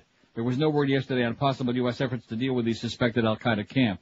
Iran's relationship with Al-Qaeda appears to have been tenuous at best in the early 1990s, but by the late 90s it was filled with ill will and even included an attempted assassination by Iran of the Taliban's leader and Al-Qaeda's protector, Mullah Mohammed Omar, in August 99. Mullah Bullah. Moreover, it's hard to determine how much, if any, official cooperation there's ever been between Al-Qaeda and the Iranian government. Documents and testimony in the East Africa embassy bombing trials indicate that some in the Iranian government, among its clerics and the terrorist organization Hezbollah, have had contacts with high-ranking members of Al-Qaeda, including at least one meeting involving Osama bin Laden. However, U.S. officials said that while there had been contacts, they were believed to have been peripheral. There is also no evidence of any joint attacks, only some discussions and training, officials said. As to the possibility of an Iranian link to 9/11, a senior intelligence official said, we don't believe that. There is no such evidence. And I guess what he meant was, just like there's no such evidence as there's any link with Iraq to the attacks of 9/11. You know what I'm saying? Uh-huh. Yeah. Thomas L. Friedman writes in the New York Times, this is from a couple of days ago, yesterday as a matter of fact, dead end. Dead end. He says, I happened to be in Israel on September 11, 2001. On September 12th, went to the Israeli Defense Ministry to talk to security experts there about what Israel had learned from dealing with the Palestinian suicide bombers that might help America. The main lesson, they said, was this. In the end, the only people who can effectively stop suicide bombers are those in the community they come from. Only if their political and spiritual leaders delegitimize suicide bombing, only if their security forces and intelligence agencies are mobilized to prevent it, can it really be stopped. Israel, they told me, could never penetrate Palestinian society the way Palestinians could. Therefore, the ultimate task for Israel was to find the right pressures and incentives to get the Palestinians themselves to stop the bombings. Unfortunately, that message doesn't seem to have reached Prime Minister Ariel Sharon, who I believe has never had a plan for how to reach a stable accommodation with the Palestinians, is only interested in making the West Bank safe for Israeli settlers to stay, not leave, and is going to lead Israel into a dead end if he sticks to his present course and will take America along for the ride. I have enormous sympathy for Israel's plight today. There's no society in the world that's ever been exposed to what Israel has over the past 2 years, repeated suicide bombings of its civilians in their buses, restaurants, and city centers, compounded by anti-Semitic attacks by Europeans who call for a severing of ties with Israeli universities when Israel retaliates. That's enough to make any civilized society crazy. But the Sharon response isn't working. Months ago, Mr. Sharon dismissed Yasser Arafat as irrelevant, smashed his security services, and announced Israel's intention to assume responsibility for its own security in the West Bank. But when Palestinian suicide bombers from Hamas and Islamic Jihad then perpetrate more suicide bombings, Mr. Sharon attacks Mr. Arafat's headquarters as if he sent the bombers himself. If Mr. Sharon believes that Mr. Arafat sent these bombers, then he should evict them. If he thinks Mr. Arafat is irrelevant, then he should ignore him. But what makes no sense is to treat Mr. Arafat as if he's totally irrelevant and totally responsible, because all that does is get Palestinians to rally around the feckless Mr. Arafat and abort any possibility of Palestinians producing a new leadership that would be relevant to negotiations and to Israeli security. That's not his blunt call for Palestinians to dump Mr. Arafat, and thanks to Mr. Sharon's crackdown on Palestinians to prove that the foolish intifada they launched 2 years ago in the wake of President Clinton's peace overture will not pay, Israel and the U.S. had begun to sow the first seeds of internal Palestinian reform that were needed for them to rein in the suicide bombers. For the past months, a few Palestinian leaders and commentators have been speaking about what a mistake it was for Mr. Arafat to have turned down the Clinton plan for a Palestinian state. Palestinian legislators have voted no confidence in Mr. Arafat's cabinet and pushed forward more responsible alternatives, and secular Palestinians have begun openly questioning suicide bombing. All of these trends are bad news for Hamas, Islamic Jihad, Iraq, and Iran. So they've been pushing out even more suicide bombers to trigger a Sharon reaction that would rally Palestinians around Mr. Arafat's failed leadership and abort the emergence of any new consensus Mr. Arafat is celebrating. Mr. Sharon has a tough job. He has to pursue a peace settlement with the Palestinians as if there were no terrorism, and to hunt the terrorists as if no peace settlement were possible. That requires subtle distinctions. But Mr. Sharon's policy seems to be to ignore all distinctions between Hamas and Arafat and between Hamas and the secular Palestinian mainstream who would like to see change. One has to wonder whether Mr. Sharon really isn't out to undermine the whole Palestinian national movement in hopes that one day some quisling Palestinian authority simply surrenders to the Israeli occupation. He sure doesn't seem interested in nurturing a more responsible Palestinian authority to cede land to. If that's where Mr. Sharon is going, it will come to tears, and the Bush team, if it goes along for the ride, will be very sorry. Always remember, the leading Hebrew biography of Mr. Sharon is entitled, He Doesn't Stop at Red Lights. Cute. How do you like that? Pretty good column, huh? Pretty good. By Thomas Freeman. Well, then say all the things that you'd like. Yeah. Well, for example, in the first paragraph there, you missed when it said that. How many votes we got on the poll? How many votes? 247. I voted for Buchanan, but I wanted to vote for Gore. Nobody. Well, nice going, Eric. You got that on there already. I forgot all about even saying that. All you old Jews up there in Palm Beach, they're not listening to this show, the old Jews in Palm Beach. Yeah, maybe one or two. See, they're probably too embarrassed to admit this because they know that we're going to trace it. And we're going to come to their house and take away their sweet and low and their walker if we ever find where the hell they are. I mean, talk about stupid, man. Stupid. Don't be blaming that poor, what the hell's her name? Teresa Lepore. Don't be blaming that stupid bitch. She can't help it. It was her fault. I voted for Nader, but I'd vote for Bush, too. I voted for Nader, but now I'd vote for Gore, too. So that's a wash. I don't believe that. I'd vote the same for Nader 5. Oh! And you notice how prominent he is these days, how he's really speaking out. No. Not on anything. Not just about invading Iraq, but about the economy, about every other goddamn thing that's going on. Where the hell is he? And now that his buddy Donahue's on there every goddamn night on MSNBC, do we see Ralph Nader? No. No, because they need some numbers and they realize nobody wants to see him. But it's called stubborn is what it's called. I voted for Bush, but now I'd vote for Gore 8. I voted for Gore, but now I'd vote for Bush 19. 19. So he's picked up 11 votes. I didn't vote in 2027. I'd vote the same for Bush 45. I'd vote the same for Gore 139. So Bush is pulling away, okay? Now, is that because he's more popular now because of this war thing and because of people feeling sorry and 9/11 and everything like that? Or is that because Gore is such a piece of crap? That one. Huh? The second one. Whoa. Saddam Hussein is not a threat to, seriously, the fact that Boca Brian sent me that transcript the other day, that was enough to make me scream. I mean, don't do that again. How many trees did they have to chop down? And it was long, too. It was like pages and pages and pages. It was like lapped in there with these covers for his new CD that he's coming out with, Boca Brian. In fact, you know, if we don't call it Mo Bits, we could always call it that. But the one where Bushmeister is kissing Condoleezza, she's got that same look on her face that Chelsea had on her face the other day. Remember that picture they all bent out of shape about? I saved it. And, much ado about that look of arousal. In fact, you can imagine where he's got his hand now to get to elicit a look on her face like that. Think he's cupping one? I'm not so sure it's a breast. Hey, they say she's got big balls. He stays abreast of the situation. You have to have big balls to work for Chevron. 1041 at 560 WQAM. Let's forget about all this, okay? And the way the world is right now, with all the kind of crazy stuff they're trying to unload on us, you need a good night's sleep. Then you wake up in the morning feeling refreshed. You know, actually this morning I woke up and I just hopped right out of bed. The alarm went off and I just hopped right out. So maybe my mattress is making a comeback. Or maybe psychologically I was thinking about getting back home and sleeping on a great mattress I got from Dial a Mattress. For many years now I've been sleeping on mattresses from Dial a Mattress, which is why I'm in such good shape. No, seriously, you wake up in the morning, feel refreshed. Because if you don't have a good mattress, your back is crappy and cranky and you feel like garbage all day long.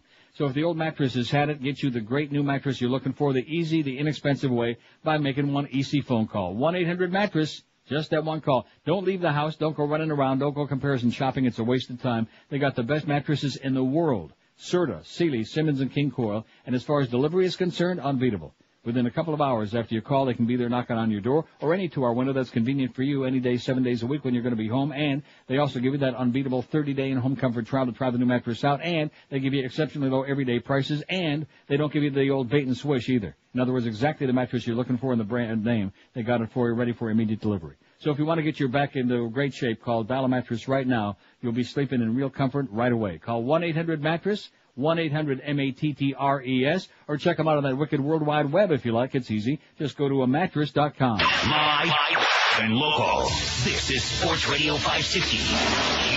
QAM. Fear number one, damn it! There's an old saying that says, fool me once, shame on you. Can't get fooled again. Last time we were in Iraq, I guess we failed. How's that saying go, Georgie? What is it again? Seems the more we snooped, the less we found. Fool me once, hiding all his nuclear capabilities. Disappointing our inspection teams. 'Cause we gotta face that he's a deceiver. There won't be a trace. If we go back this time, we're out of luck. 'Cause he's a deceiver. There won't be a damn thing we'll ever find. He thinks we are more or less idiots, thinking he can hide the stuff he's got. What's the use of searching? What do we got to gain? Don't you know you can't trust Saddam Hussein? 'Cause we gotta face that he's a deceiver. There won't be a trace. If we go back this time, we're out of luck. 'Cause he's a deceiver, there won't be a damn thing we'll ever find. You were right about this poll, by the way. They're in high gear now. They're like moving off into the sunset with the phony votes. Anyway, somebody had faxed me this yesterday from that, what's that website about bushisashmuck.com or whatever that is? I don't know. I got to hear something. Some of his 8 million misstatements. There's an old saying in Tennessee. Now, when was this? September 17th, 10 p.m. on MSNBC. Bush says, there's an old saying in Tennessee. I know it's in Texas, probably in Tennessee, that says, he can't even figure out what he's talking about.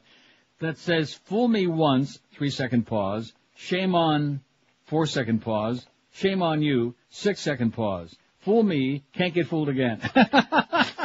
Oh! Now, what was it again, the beginning of that bit? There's an old saying that says, fool me once, shame on you. Can't get fooled again. See what I'm saying? Yes. Shocking. Idiot. 10:48. Did you call our president an idiot? Yes. Well, you are. Absolutely correct, sir. Hey, our Dutch friend faxed me this morning, as you noticed, because he's out of control now. Goedemorgen, dames en heren. We don't have any women. We don't have no dames. Damn it. New York City, I already had this story. Thank you very much. So he sent me the Dutch version because he was afraid that somebody might intercept the fax before it would get to me and he knew that you didn't understand no Dutch. Why are people paranoid? Why would you intercept the story? I have no idea. You don't intercept anything unless it's like from one of the chronics and you just know I don't want to see it. And I do a bad job at that. Do a terrible job of that, especially that little retard with a little squiggly, why are you picking on Mo? And why are you doing it? You know, and then after you read like 4 words, you see the writing and you throw it in a wastebasket. Every single day that I've been on this radio station, over 5 years now, this Quisling has been sitting there with his hand way inside his rectum, listening. Because what you discover is, I've told you this before, the people who find you the most offensive, but also find you the most fascinating, they just can't leave. I mean, they're always going to be there. They couldn't leave for love or money. Sex has a new home in New York City. The porn shops and peep shows of Times Square may be gone, but they will not be forgotten, courtesy of the Museum of Sex, an adults-only institution dedicated to chronicling some of the most basic urges known to man and woman. 4 years in the conception, the highbrow museum among the low-rise office buildings on 5th Avenue and 27th Street opens to the public Saturday with its debut exhibition, New York City Sex, How New York City Transformed Sex in America. Part historical, part educational, part entertaining, and certainly part titillating. Say that fast, titillating. The museum offers a journey through the sexual landscape of the city starting from the mid-19th century via photographs, posters, art, objects, documents, film, and cartoons, ranging from the benign to X-rated graphics. Oi! That story about the hotels, about those right-wing goyim and the hotels with the porno movies yesterday. Right. It's just, the fact that the public out there just thinks that this is the way the whole world is. I mean, here we are talking about how backward they were in Afghanistan. For the good of all nations. And look what we're doing. Why a museum of sex? Executive Director Daniel Gluck said the absence of one screamed out at him. When you were in New York, didn't it scream at you? It's not like it's been a lifelong dream to open a museum of sex. It just struck me, Gluck said at Wednesday's press preview. The gallery was in a state of virtual undress with only a third of the exhibition available for viewing. It's like if there was no museum of modern art, I said, why isn't there a museum of sex? It's just as important as that. You must be at least 18 years old to plunk down the $17 admission price for the museum, which might become a dating destination with its closing time of 9 p.m. on Fridays and Saturdays. The museum takes itself and subject very seriously. The curator, Grady Turner, was formerly director of exhibitions at the New York Historical Society, where his tenure included Without Sanctuary, lynching photography in America, among the museum's best attended exhibitions. Oh, we got to see that. The museum's board of historian advisors numbers 14, most of whom are college academics. The surprising thing is that this is the first serious museum of sex to open in the U.S., said Dr. June Reinisch, former director of the Kinsey Institute at Indiana University and a senior advisor to the museum. It says a lot about America. America is still conservative sexually, she says. You see them in Hamburg, Copenhagen, Paris, Amsterdam, in Spain. Japan has got one. Even Shanghai has got a sex museum. Then, of course, they have the Museum of Torture, the S&S Museum in Amsterdam as well. Yeah, how is it? It's about QAM. I got some long pieces here today, okay, and I don't apologize up front, even though I may evidently be making no impact. Although these crank votes, you're not fooling anybody anymore, okay? It's just, it's ridiculous. John Prados. Now, this is from the American Prospect, which you can find online, www.prospect.org.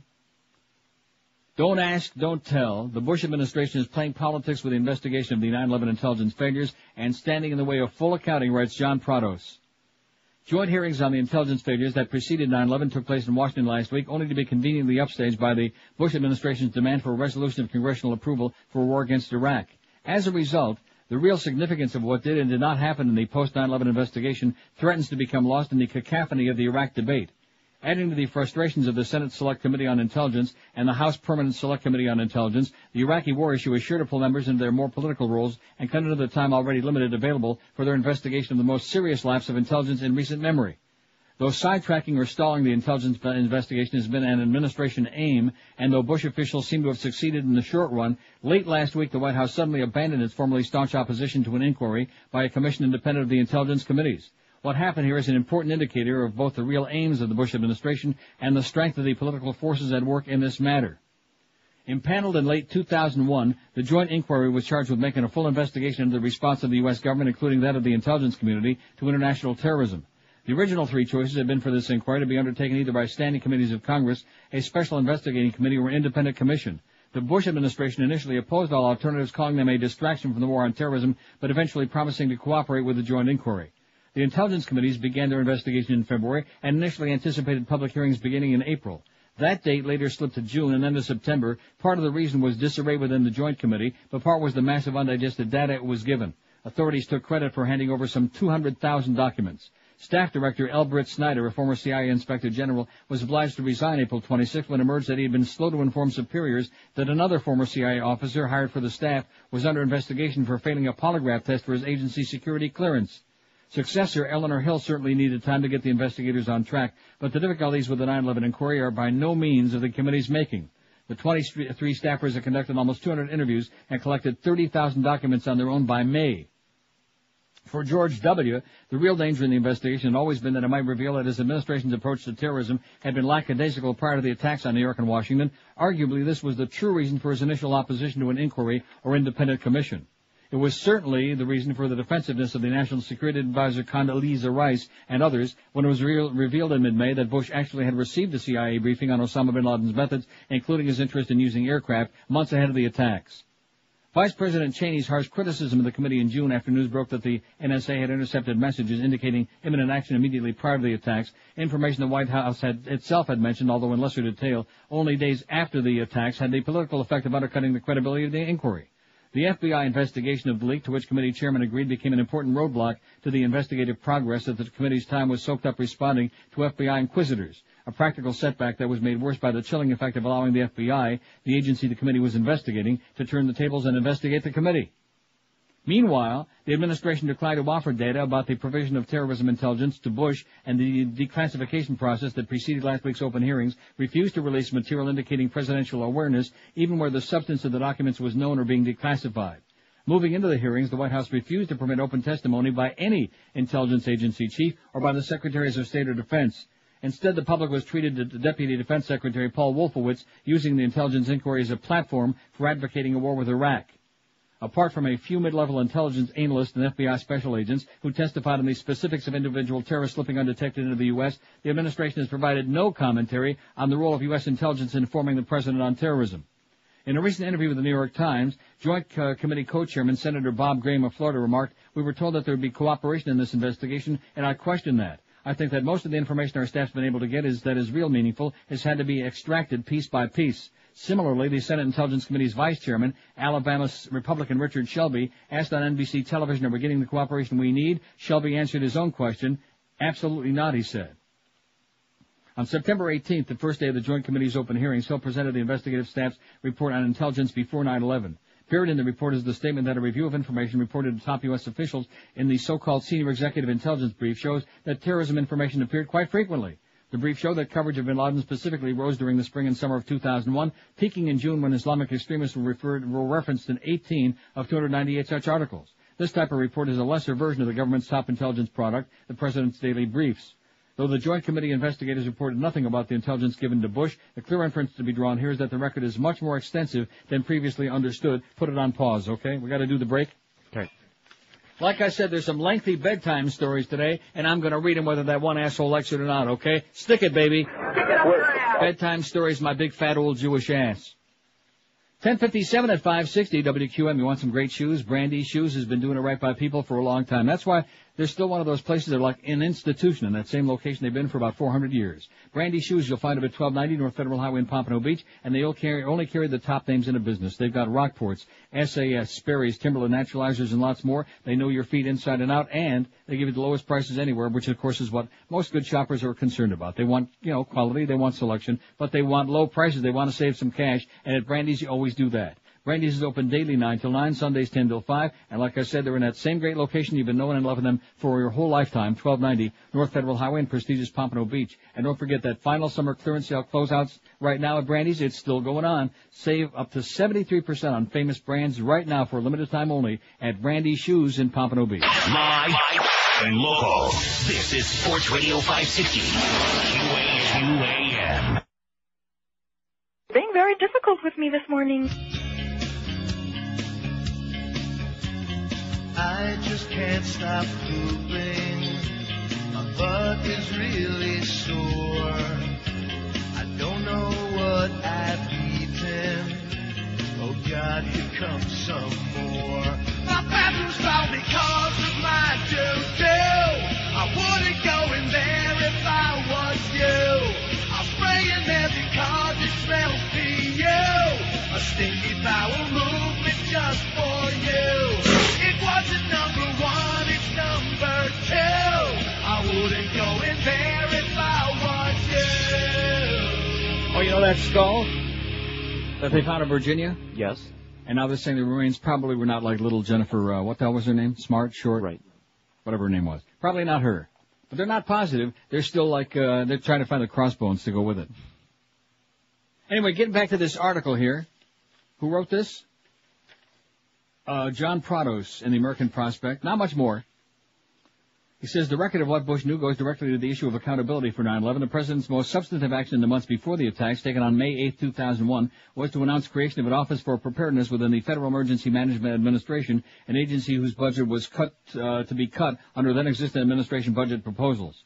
A policy review of covert action against bin Laden had been completed by April, but stalled within the NSC, the National Security Council, and wasn't turned into a plan until after a White House policy directive signed in August 2001 by Condoleezza, not by Bush himself. The president was directly responsible for the operation of the NSC and its staff, which delayed moving the covert action program up for council discussion from June until September, despite all the intelligence and quite apart from the failures to apprehend the terrorists positioning themselves for the events of 9/11. Both Cheney and Rice have declared that the president's daily briefs cannot see the light of day because declassification will reveal intelligence sources and methods. Cheney also maintains that such documents have not been released in the past and seems concerned that a poor precedent would be set now. Both arguments are specious. The documents are products of analysis, not operational reports, and statements regarding sources can be easily deleted in the declassification process. As for the act of declassification, a number of briefs as well as the predecessors of these documents, which were called President's Intelligence Checklist, have long been on the public record. These arguments are really about shielding Bush from the revelation of information that would raise questions of performance and accountability. The zeal with which the effort to protect Bush is continued in turn raises the specter of the arrogance of power. Which brings us full circle to the question of an independent commission of inquiry into 9/11. The House of Representatives has already passed legislation to create such a commission, and similar legislation is being championed in the Senate by Drew Lieberman and Majority Leader Tom Daschle.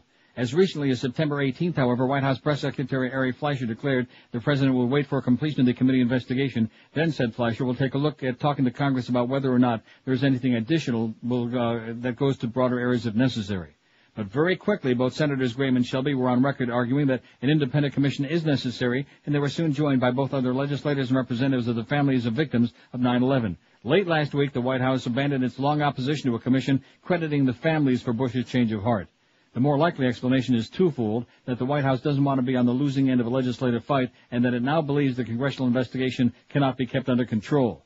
It's instructive that Nicholas E. Callio, White House Legislative Counsel, writing on September 20th to offer the president strong support for a commission, saw its function as an examination of border security, aviation, visas, and state and local security issues. Fleischer's comment was that a commission inquiry could involve some level of intelligence, but not in the deep boring in that the intelligence committees did. Translated, this means that Bush will support an inquiry loaded down with so many issues it'll hardly be able to get into intelligence or the president's accountability. It should be added to the White House would be grateful for an inquiry that's got no subpoena powers as well. The arrogance of power is growing. What did not happen in the hearings of the Joint Intelligence Committees was a proper examination of the executives, and in particular the president's role in failing to come to grips with the forces that triggered the attacks of 9/11. And what has happened since 9/11 has been an orchestrated effort to avoid answering such questions at all. Yeah. Scientists, you faxed me a thing about this earlier, about stem cell research? Yes. And I said I had the story, which I do. Another reason why this poll over here is so bogus, unless people are dumber than we thought they were, getting sucked in by the anti-human Bushies. Advances in medical research are being hindered by federal rules governing the use of embryonic cell systems, scientists told a Senate panel yesterday. Many researchers believe these cells could hold the key to solving such diverse maladies as Parkinson's disease, Alzheimer's, spinal cord injuries, and diabetes. However, President Bush, citing ethical concerns, restricted federal funding for research on embryonic stem cells to 78 already existing cell lines. Gaining access to those limited cell lines has been inordinately difficult. Several researchers complained, citing cost, problems negotiating agreements with the cells owners, and restrictions imposed by governments of foreign countries where many of the cells are located. Responding to the complaints, Dr. Elias Zerhouni, director of the National Institute of Health, said his agency is diligently working with as many sources as we can to make more cell lines available. Stem cells form very early in an embryo's development and later differentiate into numerous types of cells to form various organs and other parts of the body. Researchers hope to use these cells to repair damaged organs and cure disease, but the 5-day-old embryo dies when the cells are removed, and opponents argue this is wrong. Dr. George Daly of the Whitehead Institute at MIT said far fewer lines are available than the 78 cited by the Bush administration, perhaps only a handful, he said. The existing restrictions are keeping advances from being realized, Daly told the Senate Appropriations Subcommittee on Labor, Health, and Human Services yesterday. Dr. Kurt Sivan of Johns Hopkins University told of months of negotiations with the owners of cell lines in India, only to have the Indian government step in and ban export of the cells. More than a year after the decision to allow research, I have yet to receive my first cell line, Sivan said. Daly and Sivan urged the NIH to establish a central facility to collect and distribute the cell lines to researchers. Roger Peterson of Cambridge University in England said the lack of federal support for research on human embryos has undoubtedly delayed the benefits of research to infertile patients and patients with degenerative diseases. Peterson noted that he worked for 30 years at the University of California, San Francisco, but moved to England because the government there encourages stem cell research. Senator Arlen Specter of Pennsylvania, who said it may be time to consider legislation to ease the research, asked Peterson if other American scientists were likely to leave the country to continue their work. We are working diligently to recruit them, he said. While Zerhouni said his agency is trying to make more cells available to researchers, he contended the research is really at an early stage. Research in the past year has shown that embryonic stem cells might someday be used to treat Parkinson's disease, heart disease, and type 1 diabetes, Zerhouni said. These findings are important, but I continue to emphasize we're at a very early stage. Much more basic research needs to be done, he said. He said he's named a task force headed by Dr. James Batty of the National Institute on Deafness to review the current state of stem cell science and make recommendations for its future direction. California State Senator Deborah Ortiz told her panel her state has enacted a law that overrides the federal rules. Uh-oh, there goes California again. Messing with the federal government. And provides state support for new embryonic stem cell lines. Federal money can only be used for the 78 eligible cell lines. The California law would allow scientists to start new cell lines for their research. We simply ask Congress to respect California's will, she told the subcommittee. Asked if the California law would lead to problems for researchers there as far as federally funded programs, Zerhouni said no. He said they can do both federally and state-funded research together as long as they account for the federal money to be sure it's spent only on work involving eligible cell lines. Those mostly fictitious 78. Most of which were mixed with mouse cells in the first place, so they're totally useless. Correct. With tinkerers. And that's all we need is to start using, really, embryonic cells to make a lot more than damn Irish tinkerers. We asked on our poll today on neilrogers.com if you had a chance to recast your 2000 vote for president today, now, what would you do? I vote the same for Gore, 172. I vote the same for Bush, 61. I didn't vote in 2000. 34. Oh, this is out of 319. 34. And now it's changing again. It's still 34. I voted for Gore, but now I vote for Bush, 31. It's totally bogus. I voted for Bush, but now I vote for Gore, 9. I vote the same for Nader, 6. I voted for Nader, but now I vote for Gore, 4. I voted for Nader, but now I vote for Bush, 3. I voted for Buchanan, but I wanted to vote for Gore. None of them yet. Well, first of all, those old farts, they don't have computers. No. The hell am I thinking about? Am I thinking? No. Am I thinking clearly? No. Excuse me, what I meant to say was that. See, those old farts, they don't have no computers, so there's no way to get through to them. Damn it. Because I bet you it'd be like 600, wouldn't you think? At least. Mm-hmm. In fact, put 650, put an extra ones in there to offset these bogus ones that we're going to get coming in here today. 11 past 11, we got the Mad Dog at 1, Hank Goldberg at 3, with that Beano Cook thing at 5 because it kills a really good hour, butchers it up. Marlins stuff, 6:30 till whenever the game is over. Eddie K after the Marlins, and Joe and Mark, the Dirty Boys overnight. I guess we better do the break. Huh? Yes, we should. Well, if we're going to do the break, I guess I better reach back here and get the copy. Where the hell's that copy? Oh, no. You know, I could get started real easily, but I won't. Oh, come on. How's Skippy doing, by the way? He's fine. What do you mean he's fine? He's smooth and chunky. Yeah. Chucky? I thought it was Skippy. He is a real piece of... He's the kind of stuff you try not to step on in Amsterdam, is what he is, Skippy. Oh, gee, he's picking on me. What did I do? Nothing. That's exactly it, Skippy. You're doing nothing. Remember he came in that one day and he made that big announcement, I'm going to get you a new copy for the Emerald Coast. How many weeks ago? And that's when I was there. What was that, about 7 years ago that I was there? Uh-huh. Remember that? Yeah, of course. Did he get me a new copy? No. No. And that, of course, is only one. Here's another guy that walks in off the street, a punk. He's about 10 years old, weighs about 14 pounds, soaking wet, IQ of a parakeet, And he inherits all these accounts that Brian Schmutz, with his hard work, went out there and sold. You know. Hey, with your busy lifestyle, you need all the energy you can to feel healthy, and Oleomed is the answer for you.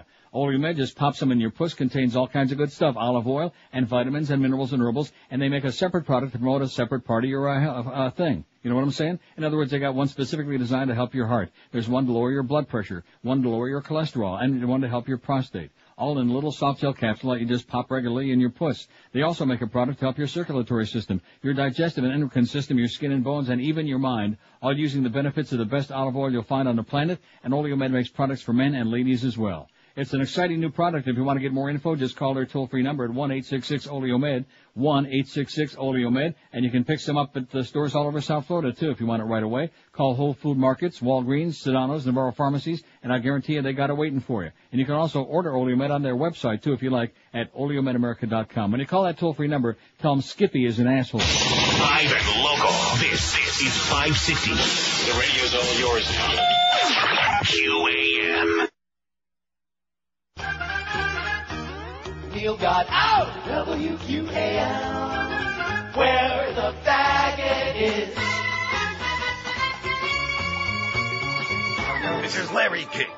America was shocked by the video of Madeline Toogood, the woman beating the daylights out of a kid in the parking lot. Madeline ain't too good not to join me tonight. So what would you do? Beat your kid? Yes, that was me. And that was in St. Joseph County? I believe so, yes. Is that where they make the aspirin? I don't know. Well, the camera loves you. You're a star. Yes. If I had known the camera was on me, I would have done my hair better. That didn't work out too good, huh? Well, I am a media celebrity now. The White House sent me a brand new car for providing a really great subversion story. A new car? Yes. What kind? A Ford Focus. Oh, that's nice. Plenty of room in the back to beat your kids. You beat your kids, Larry? Who, me? Yeah. Which marriage? I don't know. When they were young, I was at the track most of the time. I don't like the way you laugh. Why? Don't I laugh too good? I don't think it's funny. Now stop it. I just can't stand your laugh. No. I said I will stop not do it. that. Stop it. Stop it right now. I don't want to hear your stupid laugh. I'm going to pull your Don't pull the suspender.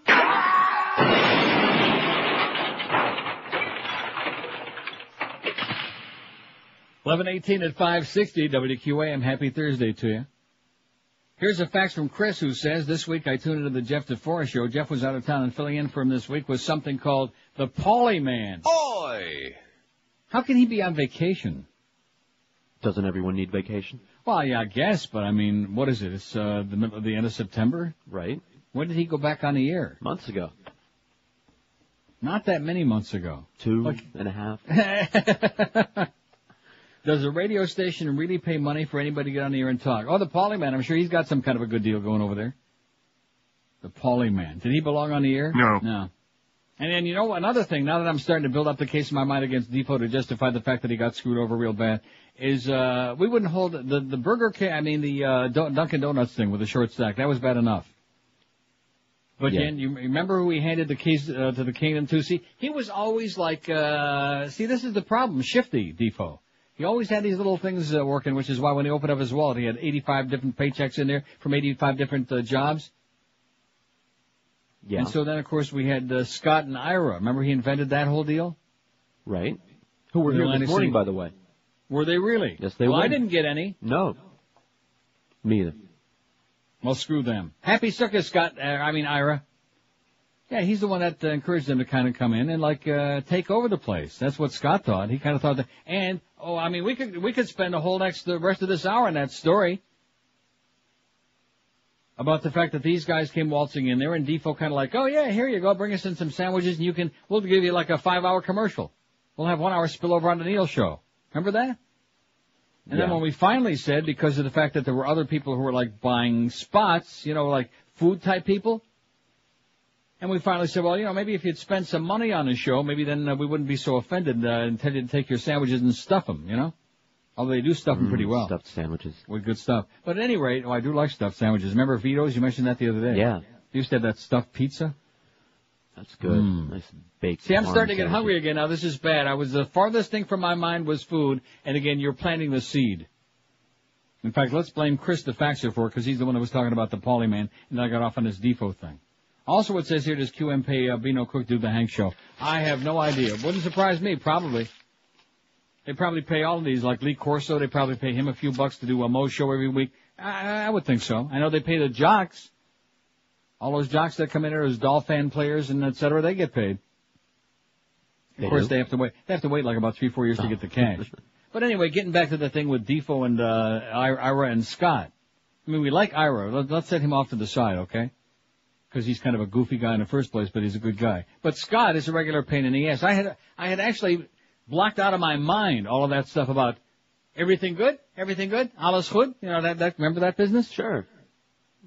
You know, just bring the food in, put the tray down, and get out of here, Scott, okay? Oh, we appreciate it. He loves you. He wants to chum up. No, we don't want to chum up. We don't mind giving you a nice plug once in a while. And so what they did is there was some holiday there. I forget which one it was. And they bought about 2 spots. Remember, and that was supposed to pacify us? They bought 2 spots. I think it was a Super Bowl weekend. Yeah, something like that. Oh, get your Super Bowl party platter from Atlantic City Subs in Hollywood. And they got great stuff. I'm not putting them down, okay? They have great stuff, and Ira's a good guy. But Scott is just something about him. Maybe it's because he's an asshole. That might be it that disturbs me a little bit. Just a little bit too pushy, you know, that kind of stereotypical Jewy, New York pushy thing, you know? No, I don't know. Plus, he's an asshole. That could be part of it, too. I don't know. So anyway, that's the DeFo story. We wish him all the best in the world. I'm glad he's on vacation. I hope him and his Debbie, I hope that they earn their thing out. Boy, that's one of the strangest relationships, you know? Yeah, I can't talk. Well, no, seriously. I mean, yeah. It's they're strange. like on again and off again and off again and on again, and they have like one of those sessions. Whatever. Good luck to you, DeFo. Okay, you'll need it. That's what happens when you work for Greg Reed. Sooner or later, everybody gets it up the old... Rectum. Sooner or later, you know, just like poor George sitting there, minding his own business, reading other people's email. I mean, just minding his own business. And here we had a fight for 2 months to keep his goddamn job. And then you think after that, after I fight like crazy, he'd throw us a good number there in the summer book. Did he do it? No. Gave us crap. Gave us squat. Left us holding the sack. It's not bad enough we had a follower show that owes points there in the morning. I mean, get serious. Yo. It just owes points. Now, you did okay. Weak, but okay. Weak. A rabbit-eared sex toy has been recalled by Ann Summers out of concern it would cause injury to an unsuspecting user. The British lingerie and sex toy chain said a batch of about 150,000 of the top-selling Rampant Rabbit vibrators were found to have defective seals that might allow the spillage of tiny beads contained in the shaft. Oh, that would be uncomfortable if you had tiny beads in your shaft. You know that? You said batch. The firm warned in newspaper. I said, what? It says it in this story. It said a batch of 150,000. Don't start with your Ron and Ron sophomore crap, Ron okay? and Ron. That's what killed us in the summertime. I don't care who invented it. It blows. The firm warned in a newspaper ad today on its website it was recalling those vibrators sold between May and September of this year in the interest of public safety. It's a precaution. The chances of anything going wrong is actually minuscule, Ann Summers spokeswoman Rebecca Franklin told Reuters. She said the company checked its stocks after a customer wrote to say she was unhappy with the quality of the 7-inch device, which contains pearly-colored beads and is topped with 2 attachments resembling rabbit ears. The Rampant Rabbit has been flying off store shelves since the character praised it on the hit U.S. TV series Sex and the City. You watch that show? Yes. You do? Yes, I do. It's good most of the time, not all the time. And they show titties. I see. They show titties. Well, do you have your Rampant Rabbit ears or what? No, I have a different model. I'll call up Erin Summers. Maybe she's got one for you. Maybe she's honey got bears. some honey bears. Oh, God. But don't forget what Steve Nichols said. She's got a great Rectum. ass.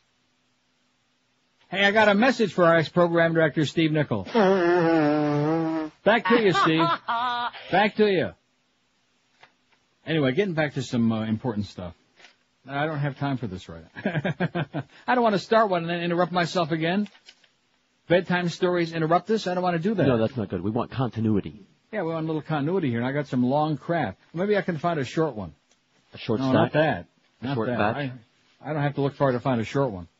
Archbishop offers his resignation. This is short and sweet. And it has nothing to do with anything because it's in Buenos Aires, where the men are men and so are the women, or is it the other way around? And Argentine, or that's in Brazil, right? Right. Not Argentina. Argentina, they're macho there, aren't they? No. Bunch of macho men. Right. An Argentine archbishop offered his resignation to the Vatican yesterday following accusations that he sexually abused members of his seminary, church officials be saying. News reports published in August accused Archbishop Edgardo Storni, 66, of sexually abusing at least 47 men at a seminary located in Santa Fe, 310 miles northeast of Buenos Aires. That's not Santa Fe, New Mexico? Storni has been the archbishop there since 1984. In fact, most of our audience probably don't even know that Santa Fe is in New Mexico, so why do I have to do the disclaimer? In a prepared statement read to journalists, Storni said that my renunciation in no way signifies guilt on my part, nor does it mean I accept the allegations. God is my judge, he said. Oh, God. Is his judge, and I find him guilty. Seminary officials said the Vatican will decide whether to accept Storni's resignation. Probably they'll have to wait and deliberate because it's bad for business, you know? Oh, yeah. Bad for business. Don't look too good. Although they don't have to worry because the media, they're doing a wonderful job of just sucking right up to the Bushies and doing a great job of, other than a few shows on the air like what's his name, Bill Preston Buchanan. I never thought this day would come that I'd actually be praising Pat Buchanan. Reforms. They move swiftly. The Senate has it, and they need to act as well. It's good for American workers. Yeah. You're bad for American workers, okay, George? You're bad. You and your whole family, you're bad, bad, bad. All your oil buddies and those Saudis. That's what we ought to be doing is bombing the Saudis. Oh! God damn it. 11:27 at 560 WQM. Almost did the wrong spot. Don't do that. I wouldn't want to do that. Of course, in this, does it really make any difference at this point, you know, when you come right down to it? No. Because, you know, we've got two very important program director and operations manager and operation manager and program director types there. We got two, and either one of them can get a crap done. Either one of them. They're both as useless as tits on a pencil, okay? Don't take it personal, Muff, but it happens to be true. I mean, what you guys have done for me on this copy, I wouldn't wish on Heinrich Himmler and Donald Rumsfeld and John Ashcroft. And this one. The vast majority of our fellow citizens care deeply about employees. Yeah.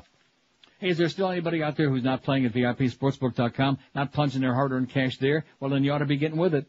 You hear a lot of ads these days for other sports books, but you better do some research before you plunk down your hard-earned cash at some unstable, bizarre third-world sports book like in Argentina somewhere. Let's help you out. VIPSportsbook.com is the only book to be unanimously endorsed by the industry watchdogs. They are Dutch-based in a real country, man, and one of the first online sports books. So if you want to go on a roll of a lifetime, at the time you've got to be with the best sports book in the world, and that's VIPSportsbook.com. And, of course, with football season in full swing now, and the Patriots are playing in San Diego, is that correct? That's why it's a 4 o'clock game today? Sunday? Yes. Yes. That Carlos, man, for a guy that was the other day a football expert, he would know a pigskin if they squeeze one up his little butt. Thank you. You're welcome. Hey, listen, you might enjoy it, you know? Go and see your other friend, Carlos. He might give you some skin. I don't want to say where he'll... The football season is in full force. You need to be with the best. VIPSportsbook.com so you can lose your money the good way. Open an account online and get a 15% cash sign-up bonus. And, of course, don't forget they got the highest parlay odds anywheres up to 2,000 to 1. Get your ass over to your little ass over to VIPSportsbook.com and play the book with some serious class. Rhymes with ass. That phone number toll-free is 1-866-VIP-BETS. That's 1-866-VIP-BETS. Get yourself onto VIPSportsbook.com online, and then you earn that 15% cash bonus. VIPSportsbook.com, where you and your little ass be the VIP. We're Sports Radio 560, QAM. Hey, it's Howard. Howard David. Now, Iraqi President Saddam Hussein's mistress, Arasula Lamsos. First off, let me say that I wanted Saddam Hussein on the line. He was in the MDBL chat room. That's married dictator, but looking. He sent me the IM that says ASL. That's age, sex, location. I come to find out later. We had much to have in common. We both like the moonlit walks, the white pizza with the broccoli, and musical group The Wiggles. Next thing I know, I'm in the Baghdad Best Western, laying on a pile of pillows. I thought I was in for a night of the filthy love, but he could not salute. I tried everything, but it was still a no-go for lunch.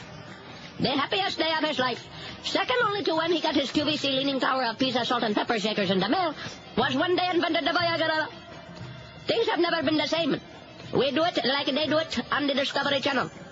All of a sudden, it was like sleeping with the Dirk Diggler from the Boogie Nights movie. He made me dress like Barbara Bush with a white wig and all.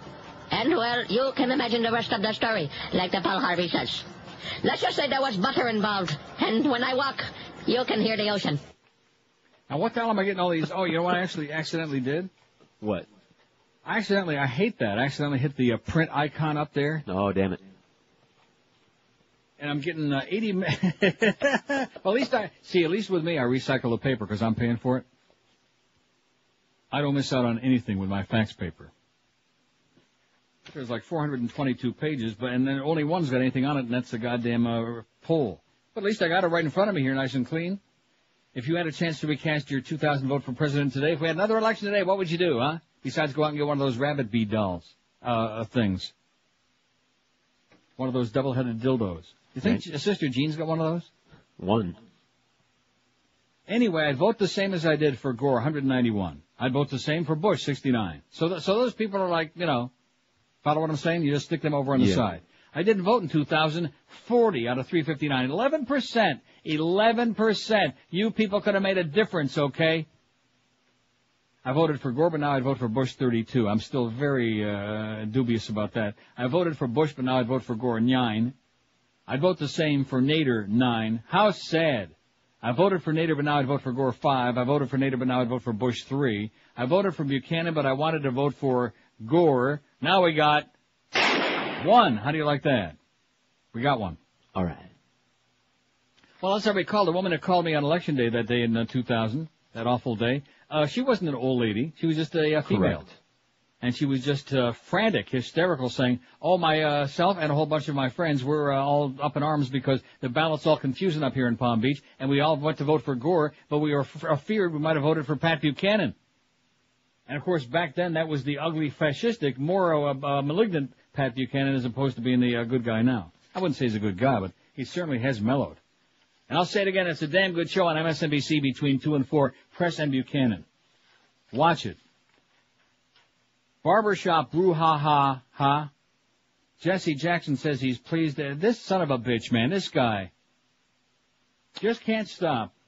Cannot stop opening up a big puss. Why should he? He's making money. Stirring up trouble. That's all he does, exploiting other people's misery and stirring the pot. Unlike Clarence Thomas, who at least was smart enough to smoke it, this guy just stirring it. Jesse Jackson says he's pleased the producers of Barbershop have apologized for the film's barbs about Rosa Parks, Martin Luther King Jr. and others, but still wants the jokes cut from the future DVD and video editions of the hit movie. The producers, Bob Teitel and George Tillman, told the AP yesterday they had apologized to Jackson on behalf of everyone with the film. I certainly didn't mean to offend anyone, Tillman said. But Jackson said they must go further and move those scenes from the video, DVD, and cable versions. And by the way, I should point out that as of late last night when I watched the news, the answer was no. No, we're not doing that. We're not taking anything out. The DVD and the cable versions will be exactly what you saw in the movie theaters, okay? Good. And I think these people made a big, bad mistake by apologizing for anything. It's a comedy. Barbershop, the #1 film of the last 2 weeks, has been a surprise box office hit. It stars rapper-actor Ice Cube as the inheritor of a barbershop on Chicago's South Side. Cedric the Entertainer plays an old cantankerous barber who jokes about King's alleged promiscuity. The character also says that the blacks refused to give up their seats to whites in the segregated South, but that Rosa Parks got the credit because she was connected to the NAACP. He also directs an expletive at Jackson. Good for him. The character is immediately condemned by others in the barbershop for being disrespectful. The producers and writers, we wanted one individual in the shop saying something funny, and we wanted everyone to disagree with that person, Tillman explained. However, Jackson said he had spoken to King's widow, Coretta Scott King, and son Martin Luther King III, as well as the Parks family and other civil rights leaders, and they feel highly insulted by the jokes. Well, you know what? Tough titty, that's what I say to them. Tough titty, lighten up, several shades. And you know, the sad part of it is, you know his son, Jesse Jackson III, or whatever his name is, Jr.? No. He's a congressman from Illinois. Okay. He's brilliant. He's a good guy. Well, that's something. He is. You never saw him on any of the Talking Head shows? No, I never. He was on with your buddy Donahue the other night. Damn it, how did I miss that? He was articulate, and he was brilliant, and he was right on target, and he was forceful, and Phil was going, like that. I feel bad for Phil. But I went through all that yesterday. Now, what just popped up on there? Where did that come from? What you talking about? There's the new cover of Boca Brian's CD. Boca Brian, restitution, and Mo Bits. That's great. That's beauty. Nice compromise there. All I can say is... Right, that's it. Now get with it. Get that thing going, okay? Crank those babies out. We'll sell at least 20 or 30 of them. How come it doesn't come up on mine? I don't know. I got the broken image here. I got the whole thing, man. It's a beauty. It's El Presidente and Condoleezza giving each other a big smooch on the cheek. And Condoleezza's got that look, her eyes closed. She's got that arousal look on her puss. Condoleezza. Maybe she's thinking about all the oil they're going to get for her friends at Chevron once we invade Iraq and take over the oil fields. That must be it. She's got a look of pure ecstasy. Can I say that? No. Enjoyment on her face. Can't say ecstasy. No. Get all those right-wingers all bent out of shape again. Get the DEA on your ass again, George. We don't want that. It was bad enough we had those chancre tree cutters down near Citrus Tree. They came after you. That'll be bad enough. But if the DEA comes after your ass, then we can't help you no more. So how long is that going to stay there? That's okay. I already Schmidt canned my results in the poll. It's a poll that we're not going to get an accurate result on anyway, okay? We got too many game players, too many dickheads out there, too many low-life, no-life assholes who want to dick with the poll, that's all. Dick with a poll, dick with a poll, dick with a poll. That's their whole life. Let's dick with Neil's poll, okay? You know, there's never been a better time to buy a new home or refinance your existing home. How about this? How about a rate of 3.95%? That's right. Financial Group can offer you an unprecedented 3.95% by picking up the phone and calling them at this toll-free number, 1-800-940-LEND, L-E-N-D. You can either call them or call Todd Reck at home. We'll be giving some information about him and Davey in a little while. That's 1-800-940-5363. The money you're going to save is incredible. Think about it. You can get a $100,000 loan for only $450 a month, or get you a $200,000 loan for only $950 a month. The process is simple, and you'll save yourself a crap load of money, thousands of dollars this year and every year. Just pick up the phone and call the folks at Financial Group at 1-800-940-LEND.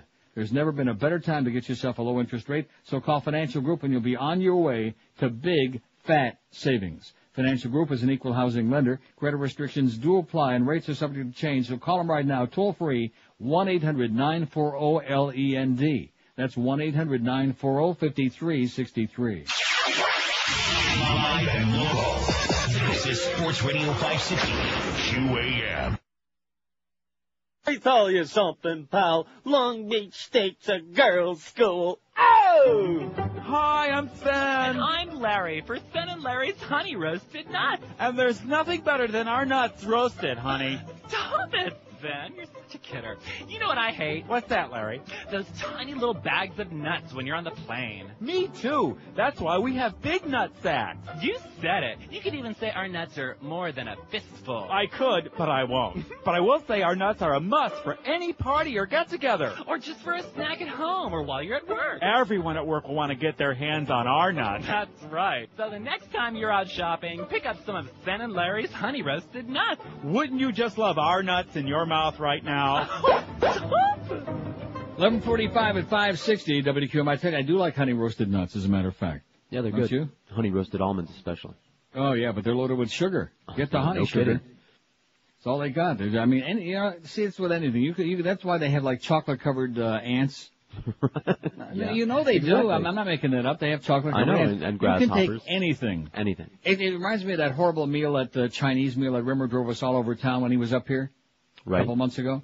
And it took us to that nasty, ratty Chinese restaurant there because the one he was going to was closed. And and everything else on the table was crap. We ordered like about a half a dozen entrees. By the way, guess who you think paid for the meal? Oh, God. And what the hell kind of beef was it? What did I tell you? The crispy beef. Okay. Have you ever had that? No. And the reason it tastes so good is because they use brown sugar. They like caramelize it in brown sugar. That'll make anything good. Oh, it was delicious. Crispy and sweet. And I come back here, my blood sugar was, the machine just said tilt. It said jump right out the window. So I don't know which I thank him for more, that or Mitch Hirsch. It's a tough battle. The meal was cheaper than Mitch Hirsch. Thanks, Rima. And by the way, the Leafs suck. 11:46 at 560 WQM. We got Jim Maddich. He's going to be doing 2 hours of hockey talk today between 1 and 3. In fact, the rumor I'm hearing is that Mad Dog's going to be doing a hockey show with the Rim Man. Oh! Wouldn't that be great? Yeah, it would be wonderful. In fact, if they did that at 1 o'clock, you could stick around. Maybe the Rim Man will bring you in some lunch since you were missing out on that great food from Scott and Ira. Or did you miss out on purpose? Well, I didn't. They brought it in for the morning show. Oh! I didn't want to interfere with the morning show's food arrangement there. Oh, God. No, we don't want to cross paths with them too much. And, of course, Geldy, who used to be our friend and is only there because of because of the fact that I'm an old softy. You notice how he's turned? No. Turned like a rat. See, Monday's going to be a big day here at QM because Monday when the Beast comes back and we find out the real story about how come he's no longer producing that morning show, that's going to be pretty interesting stuff. Not as interesting as finding out about somebody's wife with a Jets cap in the stands at the Dolphin Jets game on Sunday, or about the fact that somebody allegedly has painted his varicose veins green and white, but nevertheless pretty damn entertaining. As he seeks to boost, now this is by Dana Milbank in the Washington Post. As he seeks to boost Republican candidates in the midterm elections, President Bush is increasing his emphasis on terrorism and national security, shredding his previous determination to demonstrate his concern about the flagging economy. That's with an L. 4 times in the past 2 days, Bush has suggested that Democrats don't care about national security, saying on Monday that the Democratic-controlled Senate is not interested in the security of the American people. His remarks, intensifying a theme he introduced last month, were quickly seconded and disseminated by House Majority Whip right-wing lunatic Tom DeLay. At a fundraiser for GOP House candidate Adam Taft in Kansas City Monday, Vice President Cheney said security would be bolstered if Taft were to defeat Representative Dennis Moore, Democrat of Kansas. Cheney talks about Iraq at congressional fundraiser, electing Taft would aid war effort, read the headline in the Topeka Capital Journal. Such rhetoric represents something of a shift for the administration. When there were marked signs of the economy stumbling in the summer, Bush spoke daily about the economy's health to demonstrate his concern. In recent days, however, the proportion of Bush's stump speech devoted to domestic concerns has slipped from about 50% to about 20%. The shift has come despite a flood of grim new economic statistics. Markets up, by the way, today so far. The Dow Jones Industrial Average Tuesday fell to its lowest level in 4 years, and the Nasdaq Composite Index hit a 6-year low as consumer confidence and corporate earnings have slipped. When Bush kicked off his effort this month to build support for an Iraq campaign, his aides angrily dismissed accusations that they had a political motive, saying that the timing 2 months before the November 5 election was coincidental. But as Bush continues his record-setting fundraising effort, he has shown an eagerness to discuss the topic in political venues, as polls show the effort is aiding Republican candidates. Anxiety has spread through the Democratic caucus. We have a crashing Dow Jones index, economic indicators that continue to depress people in Illinois and across America, and the White House doesn't even want to talk about this, said Senator Dick Durbin of Illinois. This is not something the president will even take time out of fundraising for to address. To drive home this point, Senate Majority Whip Harry Reid, Democrat of Nevada, plans to call on the White House to detail how much taxpayer money is being spent to underwrite his campaign travel. The White House says the GOP tactics are proper. The voters will make the judgment, said White House Press Secretary, Minister of Information Ari Fleischer. I don't think anybody has the right to tell the country it shouldn't consider either party's views on war and peace. Fleischer said Bush's economic agenda is front and center, pointing out that he'll deliver a speech on corporate accountability, which he already delivered just a little while ago. Did you hear what he said? No. I had it on the air. He said, "Good morning." That was about it.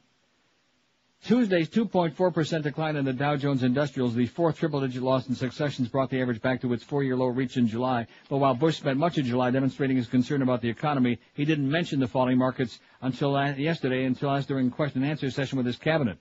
Bush said he was optimistic about the economy, using the word 6 times, and says his administration inherited a recession and falling stock market from the Clinton administration. Yeah, sure. Right. Well, and then, of course, Tom Daschle, which it was just blind luck again yesterday. You notice I was just lucky enough to open up the pot on CNN when he went through his impassioned, squeaky hysteria.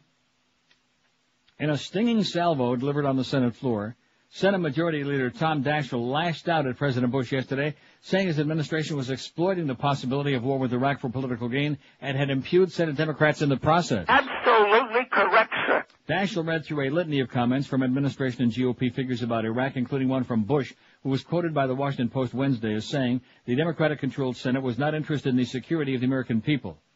Not interested in the security of the American people, Daschle said. You tell Senator Inouye he's not interested in the security of the American people. You tell those who fought in Vietnam and WW2 they're not interested in the security of the American people. This is outrageous. Outrageous. Outrageous. The president ought to apologize.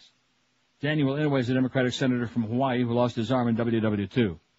But Bush's comments of late about Senate Democrats and national security have come in the context of the fight over legislation for the proposed Department of Homeland Security. The Bush comment about the Senate not being interested in national security came at a campaign event Monday in New Jersey when the president was talking about legislation about Iraq. Senate Minority Leader Trent Lott, Republican Mississippi, suggested that Daschle was overreacting. I think that Tom Daschle needs to cool the rhetoric, Lott told reporters as he was waving his pom-poms, and looked lovely doing it, by the way. We've got a lot of work to do. We need to do it in a bipartisan way. Accusations of that type are not helpful. Daschle, however, said in his floor speech that several Republican figures have made comments that have led him to conclude the administration was politicizing the Iraq debate. He cited a GOP pollster who said that war as an issue could benefit Republicans in the incoming midterm elections. He referenced Vice President Cheney, who spoke about Iraq while campaigning for that Republican candidate in Kansas on Monday, which we just referenced only moments ago. How do you like that, huh? And the public is buying it, baby. Yeah. They're buying it, hook, line, and stinker. They're sucking it up. Yeah, because they're dumber than goddamn sawdust. Just take a look at our poll if you don't believe me. We like dumb. Big D. D don't stand, just because he's from Texas, D don't stand for Dallas. Big D means dumb and dangerous and devious. Anything else? Dullard? And dullard. Now that's Al Gore. See, I blame the Democrats. I'll say it again. I blame Jew Lieberman. He had no business being on there. There's no Southern Yahoo that was going to vote for Jew Lieberman. Just like there wasn't going to be no Schwarzer voting for Bill McBride in the primary against Janet Reno, some Yahoo from Tampa. But now in the general election coming November 5, those good Schwarzers they're going to be out there in record numbers. In fact, they're working on making some new babies right now, right as I speak. They're reproducing like rabbits, even more so than usual, just so they can take them chillins. You know, so they look a little bit young. They're old enough to vote. They're 18. Ain't they? Well, we could give them some of those fake IDs that the travelers always have, the Irish travelers. Right, give them some of the fake IDs from the Too Good people. The Too Good and the Dudley Do Good. Do right. Iraq dossier doesn't convince critics, says CBSNews.com. Prime Minister Tony Blair's warning about Iraq's alleged weapons of mass destruction appeared to win little support outside Washington, with France and China expressing skepticism. For weeks, talks about a possible U.S.-led war against Iraq had created widespread interest about Blair's long-promised dossier, or is that dossier, as Phil Donahue says, about Saddam Hussein's chemical and biological arsenal. In it, and his speech to a special session of the House on Commons yesterday, which we had a little bit on the show, I bet you we still got a little bit of that on here, you know it? You think there's still some on this tape? Give it a shot. Let's find out. Hey, Tony. Que pasa, Tony?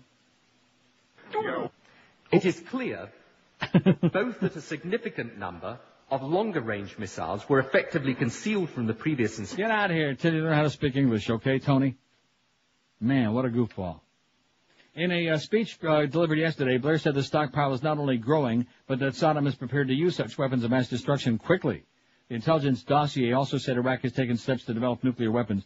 Blair, President Bush's top ally, said he wants UN weapons inspectors allowed back into Iraq with no limits on their movements. He also supported the U.S. goal of a regime change in Baghdad, given how often Saddam has defied the world body's requirements regarding his weapons since losing the Gulf War. Britain and the U.S. are two of the 5 permanent veto-wielding members of the UN Security Council, and they've been trying to win the support of the other 3, China, France, and Russia, for a new resolution threatening Iraq for its continued defiance. But the French and Chink leaders both sounded skeptical about Blair's speech and the dossier and comments they made while attending a summit of European and Asian leaders in Denmark. French President Jacques Chirac, ever been to Denmark? No. It's great. Copenhagen? No. Why not? Never been across the pond. I know that. French President Jacques Chirac said a war. Ever been in Italy? French President Jacques Chirac said a war with Iraq is still avoidable. I'm just trying to point out the fact that they don't pay you any goddamn money. They treat you like garbage. They try to get you fired. We had to get put through all of that bull crap. And by the way, that's the last time we're playing that dog and pony show in the morning, this morning. Oh, he needed extra time for, after the rejoin, so we could just get in Jack Thompson's name on here. Like, we give a crap about that. You need help, Mo. You know what I'm saying? You need some very serious assistance. And those numbers prove it. Can't complain about his numbers. You don't have any. French President Jacques Chirac said a war with Iraq is still avoidable if the UN Security Council is given a primary role in the crisis. Chirac reiterated there was no need for a proposed Security Council resolution threatening war if Saddam keeps UN's arms inspectors out.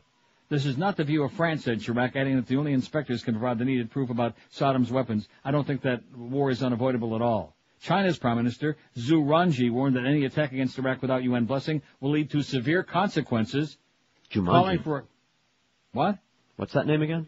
Z-H-U, Zhu Ranji, R-O-N-G-J-I. How else would you say it? Zhu Ranji?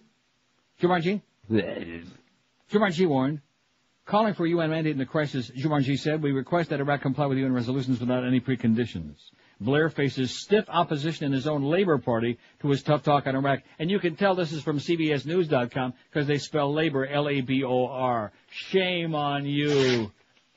Dan Rather, who made a little slip, he was very apologetic last night. Did you watch the evening news? No. Because he said that IBM was being investigated the night before and it was really Xerox. And he pointed out last night, it was my mistake. I was responsible. I deeply regret it. I'm an asshole. And then he moved on. Nice going there, Dan. Takes a big man to stand up for screwing up big time. And he did.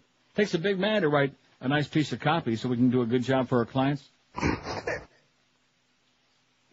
course, we don't have such people. In fact, I don't think I even have the, I think I may have Schmidt canned it. You know what? Oh, no. Oh, here it is. Damn it. I was right on the verge. It was like on the tip of my tongue to say scratch it out.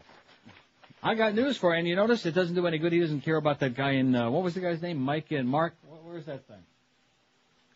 Oh, maybe he's not listening. Steve and Davey? Yeah, we got the goods here, Todd Dreck, okay? We got the goods. And it's all the king's horses, all the king's men won't make him write copy again. That's just the way it is. He won't do it. Because he's a butt plug, because he's lazy, because he's useless, because he don't know how to do it. We got a bunch of order takers who take a sheet of paper from some agency somewhere, like that Culligan deal, and that's it. That's the extent of their work. In the meantime, they're busy hanging out at Steve's house in Davie. By now, you've probably heard the incredible earning potential of computer professionals and about the incredible, the amazing, the unbelievable demand for certified computer professionals. Unbelievable. It is. You've also heard us talk about the great people at Fast Train. You've heard this and you've heard that, and it's been here. And have you heard? Have you heard that Todd Reck is an asshole? Have you heard that? Yes. Get some new lines, Todd. Put something new in there, okay? Do yourself a favor and pick up the phone and call Fast Train toll free at 866-FAST-TRAIN. You can complete your program and get certified in just 4 short months and be on your way to a new, high-paying career. They've got 4 See, I'd like to know those 4 locations, wouldn't you? Wouldn't you like to know, besides Pembroke Pines and the new one in Kendall, where those other 2 are? Is it like some kind of a mystery? Is it a goddamn secret? Yes. And Fast Train's got convenient day, evening, and weekend classes to fit your schedule, too. They've also got a full-time job placement department with over 30 years' experience. Maybe they're so good they can get Todd a job outside of our building. So don't wait. Pick up the phone and call the people at Fast Train, and we apologize to them for having to put up with him. Call 1-866-FAST-TRAIN. That's 1-866-FAST-TRAIN, or check them out on the web if you like at fasttrain.com. Live and local. We're Sports Radio 560 QAM. Well, now I do believe it be the 1 to 12 hour. Welcome back to the glittering pageantry of the Mohammed and David Show. We have a full docket today, including the cavalcade of articulate athlete interviews. You know that pipe smoker's still at it. What? What? Singing those songs, making fun of me. They make fun of me all the time. I don't know why they don't adore me. There, everything will be all right, Mo. Get your hands off me, you fairy. You queer? You tube jumper? Real men don't touch, only during the game. Yes, master. They want singing? I'll give them singing. Get on a piano. Over there. Okay, Mo. Now, hit it. Back in my day, men was straight. Being gay is hip today. That's why I can't tolerate jizz guzzling gays. Sport holes weren't gay back then.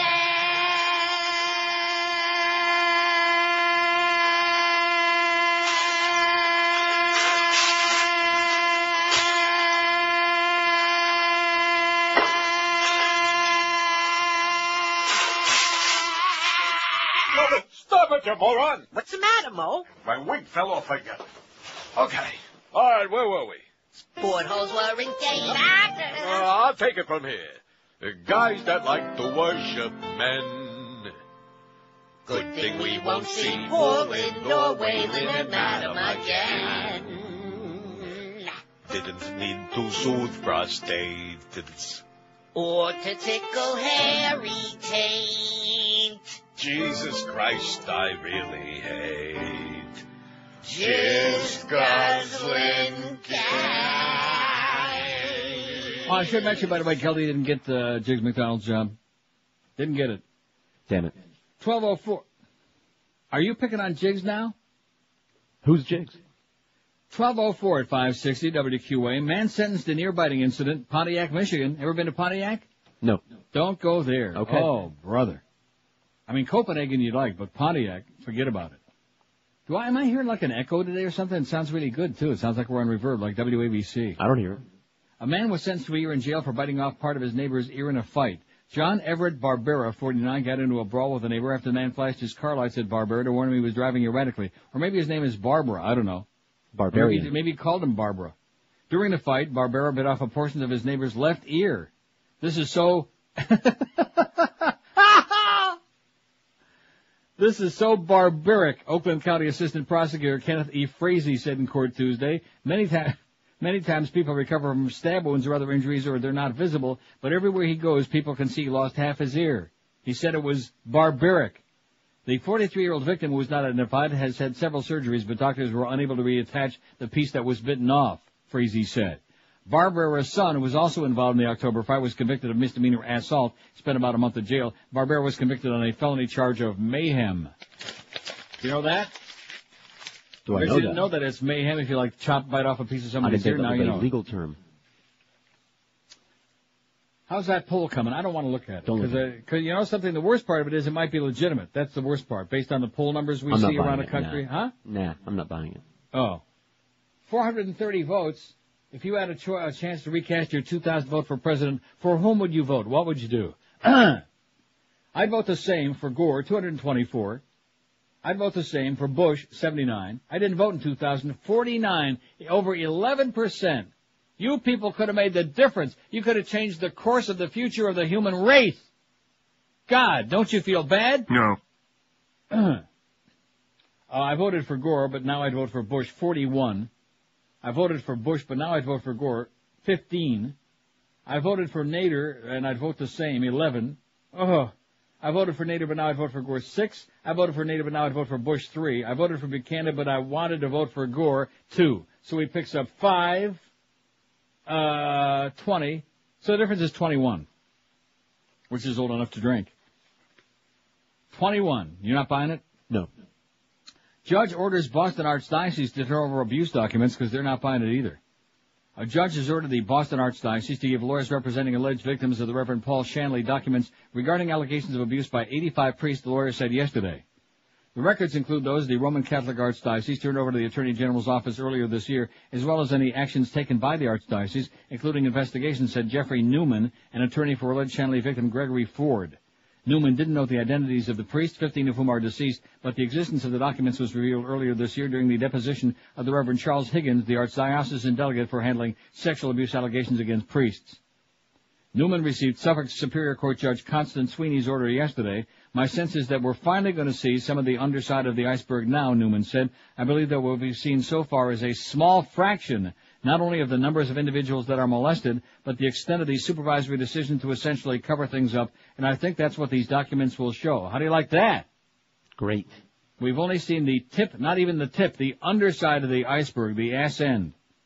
Information on allegations against 12 priests, including Shanley and defrocked priest and convicted child molester John J. Gagan, have already been released. In another development, Bristol District Attorney Paul F. Walsh said his office would announce the indictment on sexual assault charges of a priest formerly with the Fall River Diocese today.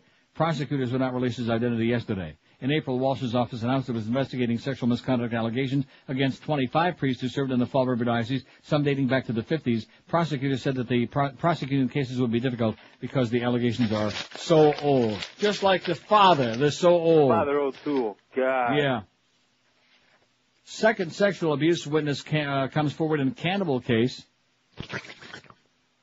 October 4th, the new Hannibal movie comes out. What's it called? Red Dragon. Red Dragon. And from what I heard, in part of the movie, he's dragging it. And it's red. 23 years after he murdered and cannibalized a teenage boy, prosecutors trying to keep former teacher Albert Fentress behind bars tried yesterday to show that the killer was also a pedophile. The facts show that Mr. Fentress had significant mental issues long before he butchered victim Paul Masters, argued Dutchess County prosecutor Edward McLaughlin in the third day of a hearing on Fentress's future in Riverhead. This is in Newsday on Long Island. Fentress, 61, was found innocent by reason of insanity in the August 20th, 1979 murder and mutilation of the 18-year-old Masters. Fentress, a former Poughkeepsie middle school teacher who spent the last 2 decades in mental hospitals, claims the illness behind the murder is gone and wants his freedom. Oh, when in doubt, let him out. But prosecutors who want Fentress moved to a more secure psychiatric facility have produced a pair of witnesses who say that the murderer sexually abused them prior to Master's murder. Fentress had testified under oath at a previous hearing that the murdered teen was his only sex abuse victim. Arguments over the surfacing of the second witness blocked Fentress from taking the stand again yesterday. On Monday, prosecutors called a man who claimed that Fentress had sexually abused him in '79. One day later, a second man contacted prosecutors with a similar story, McLaughlin said. The man who still lives in Dutchess County said that he was 12 years old when Fentress sexually abused him between September 78 and March 79. The second witness was expected to be testifying today. But at least he's not a priest. He's a former teacher. Got it? Not at a Catholic school, I hope. No. Are you picking on them Catholics again? Self-hating Catholic bastard? I'm not a Catholic. The hell you weren't. Weren't is right. Is your mother Catholic? She's whatever. She a bitch. Whoever will take her. Disgusting, erotic bitch. Yeah, whoever will give her communion. Maybe we can put her in there with the cannibal guy. Oh, all right. I think it's a match made in heaven. Oh, please. America, speaking of Catholics, there you go again. And this is what I referenced to the other day, and I couldn't find the story because it was way down in my pile. Well, we finally worked our way down to it. America's Roman Catholic bishops may receive a measure of Vatican support for their new clerical sex abuse policy, despite criticism from some in the church that the plan was unfair to priests. The Vatican is leaning toward accepting the bishops' reforms on an experimental basis, a senior Vatican official said this week. The policy would not receive formal Vatican approval, nor would it be a rejection, said the official who spoke to the AP, of course, on the condition of anonymity. You don't want to get in trouble with the Holy Father. In recent weeks, there have been a growing number of reports that the Holy See would reject the plan outright, embarrassing U.S. bishops as they struggle to restore credibility in their leadership. American bishops said they were surprised by Monday's development and knew no details of Vatican's plans. Church lawyers said the Holy See's approach likely would slow down the process of ousting abusers from the priesthood. By not enshrining the policy in church law for the U.S., Rome would also avoid setting a precedent for the church in other nations. Top Vatican officials have been reviewing the plan since it was adopted at that June meeting of Americans bishops, that dog and pony show, which followed a torrent of abuse claims and reports of prelates covering them up. The Holy See is expected to issue its response to the policy October 10th or 11th, the official said. So you think the response will be no or see? Huh? As in see this? Probably give them the old Bafangula is what they'll do. Just a big cover-up, a big juicy cover-up, and what are we worried about? Iraq. That's what we're concerned about. Installations, but also civilian targets, and they claim that hundreds of civilians were killed during these attacks. That's it. When in doubt, tune them out. All these lunatics on TV, tune them out. Take a sledgehammer and attack your TV with it right now. Do it forcefully, okay? Rip it to shreds, to pieces. Tear the guts out of it. Take the goddamn electric cord on the back, pull it out of the wall first, please, and just slice it off. Do a goddamn John Wayne Bobbitt on it. Obnoxious. Tammy Faye. You know, it's really interesting. In my old age, I'm turning to Tammy Faye and Pat Buchanan. The media is sick and needs help badly. Never have truer words been spoken, only we need help badly. We need a protection from them. You know, mattress shopping, like I've been telling you for about 400 years on this show, there's a hard way to do it, a smart way to do it, and a stupid way to do it. So let's just concentrate on the smart way.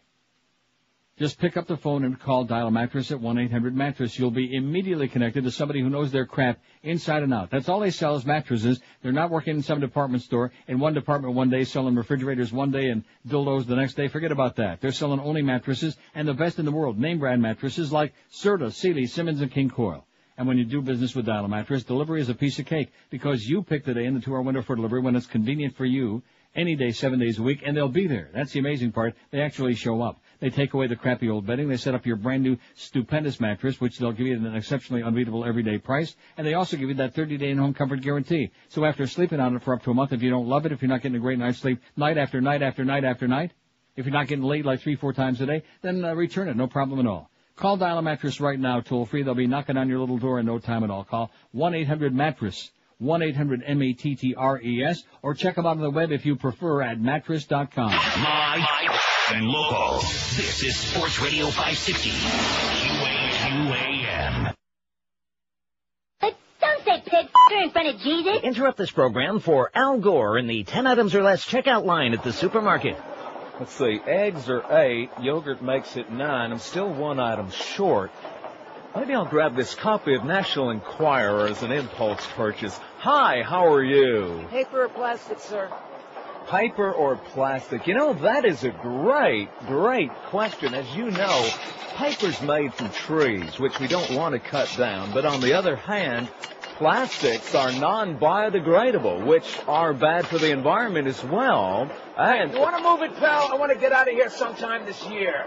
I'll do my best, Mr. Shopper. As I was saying, when you use paper, it should always be recycled, because this way we preserve our precious natural resources for our children and our children's children, because we want to go ahead to the future and not back to the past. For if we go ahead to the past, then our future's behind us. We always want to be looking ahead to the past and not back to a future that's behind us. Is this going to be cash or credit, sir? Again, another great question. Cash is made from paper, which comes from trees, as you know. Checks are also made from paper. Credit cards, plastic there. And you've been listening to Al Gore in the 10 items or less checkout line at the supermarket. We now return you to your regularly scheduled program already in progress. Thank you. 12:18 at 560 WQM. We got the world famous Mad Dog Jim Mandich show at 1 o'clock. Hank Goldberg at 3. Hank with Bino between 5 and 6. What is just one of the most notoriously bad hours in the history of radio. Bino Cook. But it kills a good hour for the humper, and we don't begrudge him. Marlin stuff at 6:30. One of the last games of the season, thank the Lord. Eddie K after the baseball game, and Joe and Mark overnight. Tea may reduce risk of cancer and heart disease. Do you drink tea? Sometimes. When I'm now, sick. the thing I don't understand is, and of course these stories, every week or two there's another story about, well, tomato sauce, tomato products help avoid the prostate cancer, especially it's got to be heated though, and every week there's another story about if you do this and you do that, you're going to live forever, I guess. But I'll do the story, but I'm not really sure. Maybe I missed it in here, okay? Like iced tea, does that help? Is that any good? I mean, it's an option. Well, so in other words, I'm supposed to believe you because you said it's an option? I mean, I love iced tea, diet iced tea. I drink it all the time. I like Diet Pepsi. I like caffeine-free Diet Coke. I'm drinking it right now. And I like caffeine-free Diet Pepsi even better, but I can't schlep it home all the way from that other store. You know what I'm saying? I drink caffeine-free also. Had to switch. Oh, yeah. That caffeine will kill you. It will. You can't sleep when you take all that caffeine, first of all. Right. Plus the fact it's bad for you. Right. And Dr. Hemp, whatever her name is, she told me it's also bad for my yokel vocal cord. It's bad for your thing, for your GERD. Huh? I had no idea. Well, there you go. Solid evidence is mounting that drinking tea can prevent cell damage that leads to cancer, heart disease, and perhaps other ills, scientists said this week. It may be soon time to add tea to the list of fruits and vegetables that experts urge Americans to eat as often as possible to reduce their risk of the disease. Researchers told a meeting sponsored by the U.S. Department of Agriculture, the Tea Council, and the American Cancer Society and other groups. You see where I get a little bit nervous when we get to the Tea Council? There's a tea council, like an egg council and a milk council. The freaking council. Tea Council. It's one thing to be talking about the goddamn Tea Party, but we're talking about the Tea Council. In some respects, it's good news to think of it as plant food, Jeffrey Blumberg, a nutritionist at Tufts University in Boston, told a news conference. Blumberg said tea is loaded with phytochemicals, a wide range of molecules that can act as antioxidants. Such compounds counteract the damage done to DNA cells by free radicals, charged particles produced by sunlight, chemicals, many foods, and simply the stress of day-to-day living and working for Greg Reed. And having people try to fire your ass. Damaged DNA is the first step to cancer and is also associated with heart disease. Oi! Vitamins such as A and C are antioxidants, but so are compounds such as catechins found in tea. What the hell is that? Catechism? It's taken about 30 years to fully appear. And you know who's always drinking? Remember the Pope who died? What was his name? Pope That's right. John? No, Pope Paul. What was his name? Pope John previous. Paul the 23rd. He had a cup of tea and all of a sudden he was dead. Coincidence? So maybe it's not so good for him. Maybe the Tea Council didn't hear about it in Italy. It's taken about 30 years to fully appreciate the importance of these compounds, Blumberg said, who acts as an advisor both to the USDA and the Tea Council. Oh! This guy's from Tufts University. He reminds me of that Dr. Frederick Stare from Harvard, who's another nutritional quack and a phony. The USDA reported on a study suggesting that tea drinking can also reduce the risk of heart disease by lowering cholesterol. We gave them they did this study for 3 weeks in Maryland at the Beltsville Human Nutritional Research Center. That's in Beltsville, Maryland. You know who else is in Beltsville, Maryland? No. Arbitron. Oh, that's right. How I wonder if those people out there drinking their tea, they filled out their diaries. I sure hope they remembered. Oh, God. Anyway, we gave them a beverage that mimicked tea, water flavored like tea. Said for a second 3-week period, the same volunteers got 5 cups of tea a day to drink. We found that their blood lipids when they drank tea compared to the placebo beverage had up to 10% lowering of low-density lipoprotein, the bad cholesterol, LDL. Overall, total cholesterol was lowered 6% on average over 3 weeks. His team found there was no effect on good cholesterol. HDL stayed the same. Dr. Ayman Hakim of the University of Arizona and the Arizona Cancer Center tested 140 smokers to see if drinking tea could affect levels of chemicals associated with DNA damage. They chose to look at a chemical called 8-OHDG. Oh, I'm sure you've heard of that. Oh, yeah. It's found in urine and linked to the damage of DNA in the cells. They find it in urine. They were asked to eat whatever they were eating and just add tea to their diet. She said for 4 months, volunteers drank either green tea, black tea, or water. Hakim's team tested their urine for levels of 8-OHDG. What we found was a 25% decrease in the green tea group. Green tea. See, we're finally getting to the answer to my goddamn question. Green tea. No changes were seen in the people who drank black tea or water. We think green tea in our group of smokers is associated with the reduction of oxidative stress in their urine, Hakim said. Much more research would be needed to see if lowering levels of 8-OHDG or other markers of DNA damage is actually associated with a lower risk of cancer. See, as soon as we got to that thing about the tea council, it made me want to run to the tea room, and like that. Oh, we got to the Britney story finally. Oh, no. How many days have I been threatening this? Like all week. Several. Well, here we go. Better late than never. And of course, we started with a Britney story about Justin Tinkerbell says they did the deed. I'm sorry. I can't deal with it. I can't handle that. I thought that story was the DJ was asking about a particular sex act. No. He was asking whether they did the nasty, okay? Intercourse, whether he screwed her, okay? Do I have to draw you a picture? Okay, somebody as perverted as you are, got to explain to you the old in out, huh? That's not what I got from that story, though. Well, you got it wrong, okay, because you're too busy with your tongue in somebody's ass. That's the problem. And from what I'm hearing down there, it ain't the right ass. That's why you don't have your bonus yet. See, if you'd be more like Gary Sarner and Screw Ann and the Maddie Bell and Ray Perry and have your tongue placed firmly in the middle of the right ass, then you'd have had that bonus check faster and you can say Greg Reed's a douchebag, okay? But you didn't do it. It doesn't fit. It's the wrong shape. I see. Wrong shape and size. I guess I'll have to do the break, and then we'll do about Britney cleans up Iraq, and then about the corrupt Wall Street broker who says he shouldn't stay in prison because of 9/11, even though he wasn't in it. South Florida's jobless lines grow longer by the day. More depressing news, but then we'll get to the Robert Blake story. It looks like we'll have time for some of this stuff. Because we got bogged down yesterday with that very exciting noon to 1 hour, which I had calls from the Pope. I had calls from the White House, people thanking me for that noon to 1 hour. They said it was the most scintillating, enjoyable hour of radio in the history of this business. They said if Saddam Hussein and Osama Yamama and George W. and all Farbis and Goyim could hear that hour, that we'd all get along. Even Rodney King. Can you believe that? I believe it. I do, too. It was great, if I do say so myself. I mean, all I did here was sit and punch buttons. Boca Brian did all the work, which did you see? Now, did it come up on your screen? No, it still hasn't come up. Didn't come up? I got that little broken icon image, like the picture's corrupt or something. I must have a better computer than you do. You must. Because it's all on the same web page. But at any rate, the cover came up, and the thing is Volume 1. It's called Restitution and Mo Hits, Volume 1. It's a beautiful thing. Okay, let's go with it, Boca Brian. Let's crank those babies out. Gonna sell a crap load of those.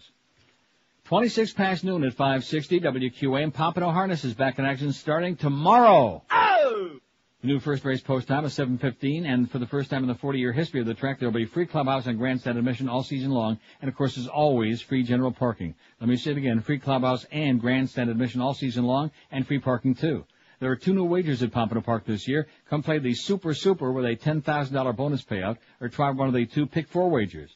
Opening night Friday, tomorrow night, there'll be free prize drawings to win one of 5 trips for 2 to Crystal Palace Casino and Hotel in Nassau and the Bahamas, Mon. Bring out the kids as opening night as the first night of Pompano Park's monthly family fun nights with free popcorn, coloring contest, clowns, face painting, and animal balloons, gifts, and of course the fabulous Pompano Park miniature horses giving rides from 7 to 9 p.m. That's tomorrow night. There will also be giveaways, free spins on the prize veal, and special displays for the parents, too. Just go up to Dick Feinberg or Steve Wolf and say, can we spin the veal?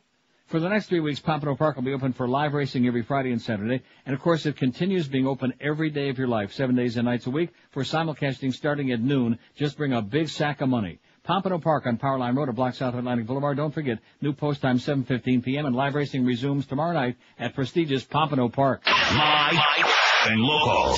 This is Sports Radio 560. QAM. Stick it and stick it. Live in concert.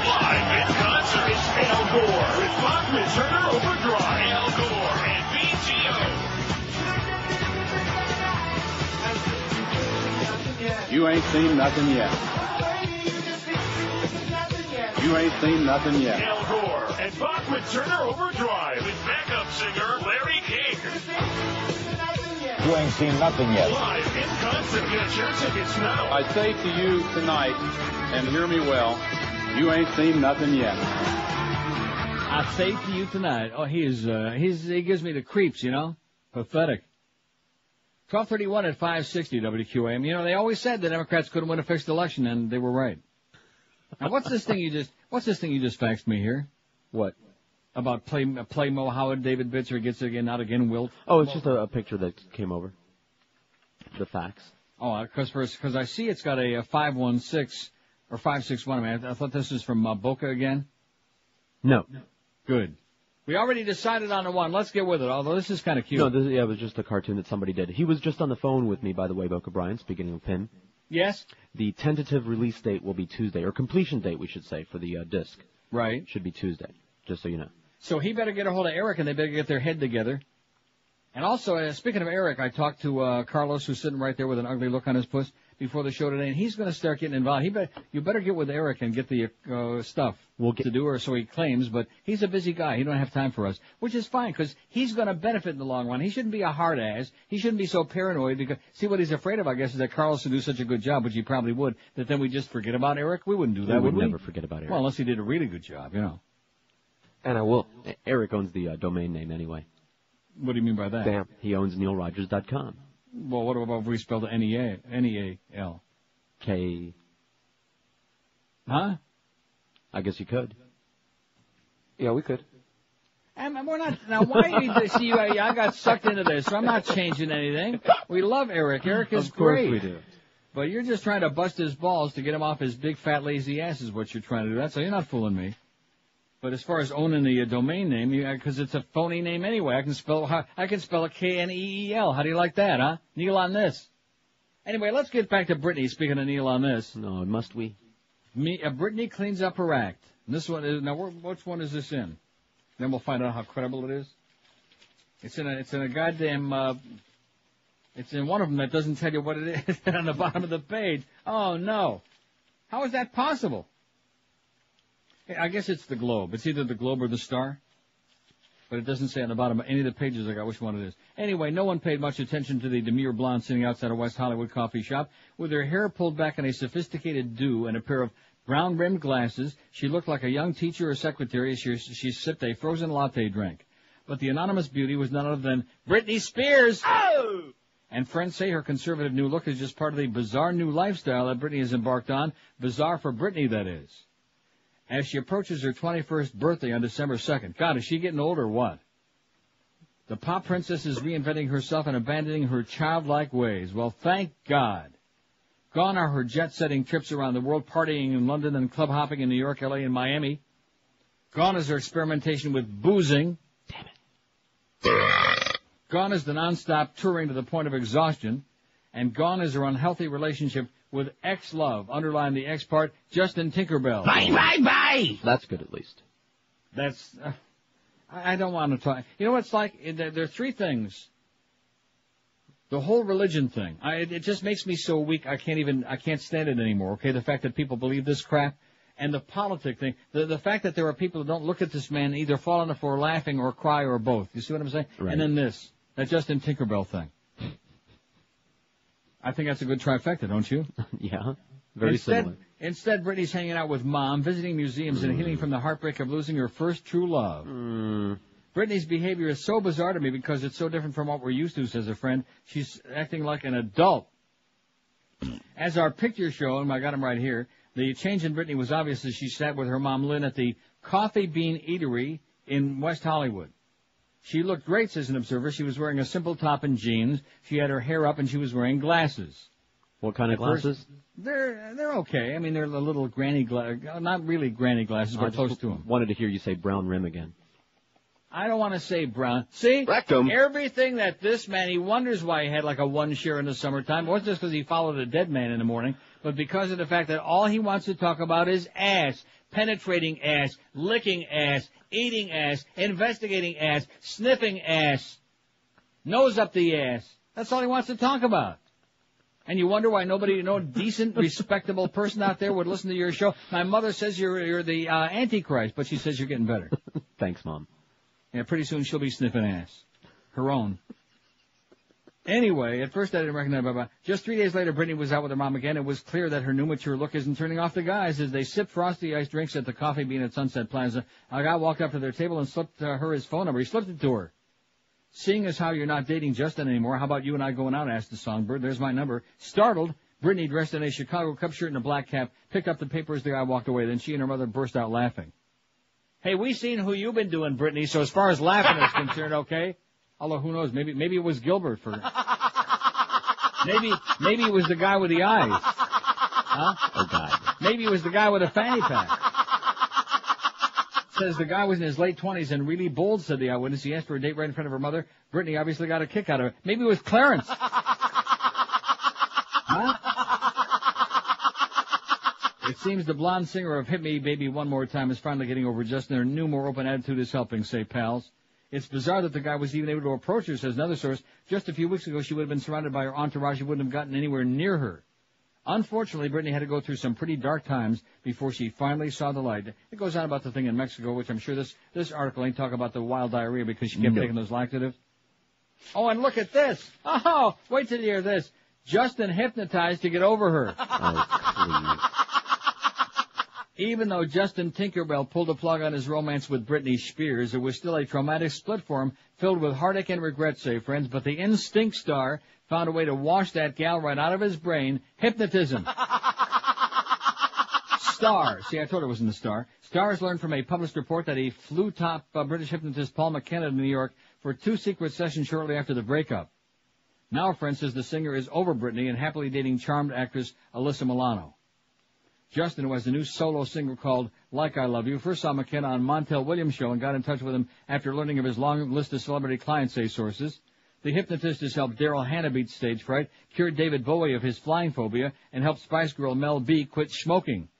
Paul has an amazing gift, and he's happy to help other celebrities with their problems, said his agent Paul Dudridge. He does it for free, but if they want him to make a donation to charity, that's okay with him. Okay.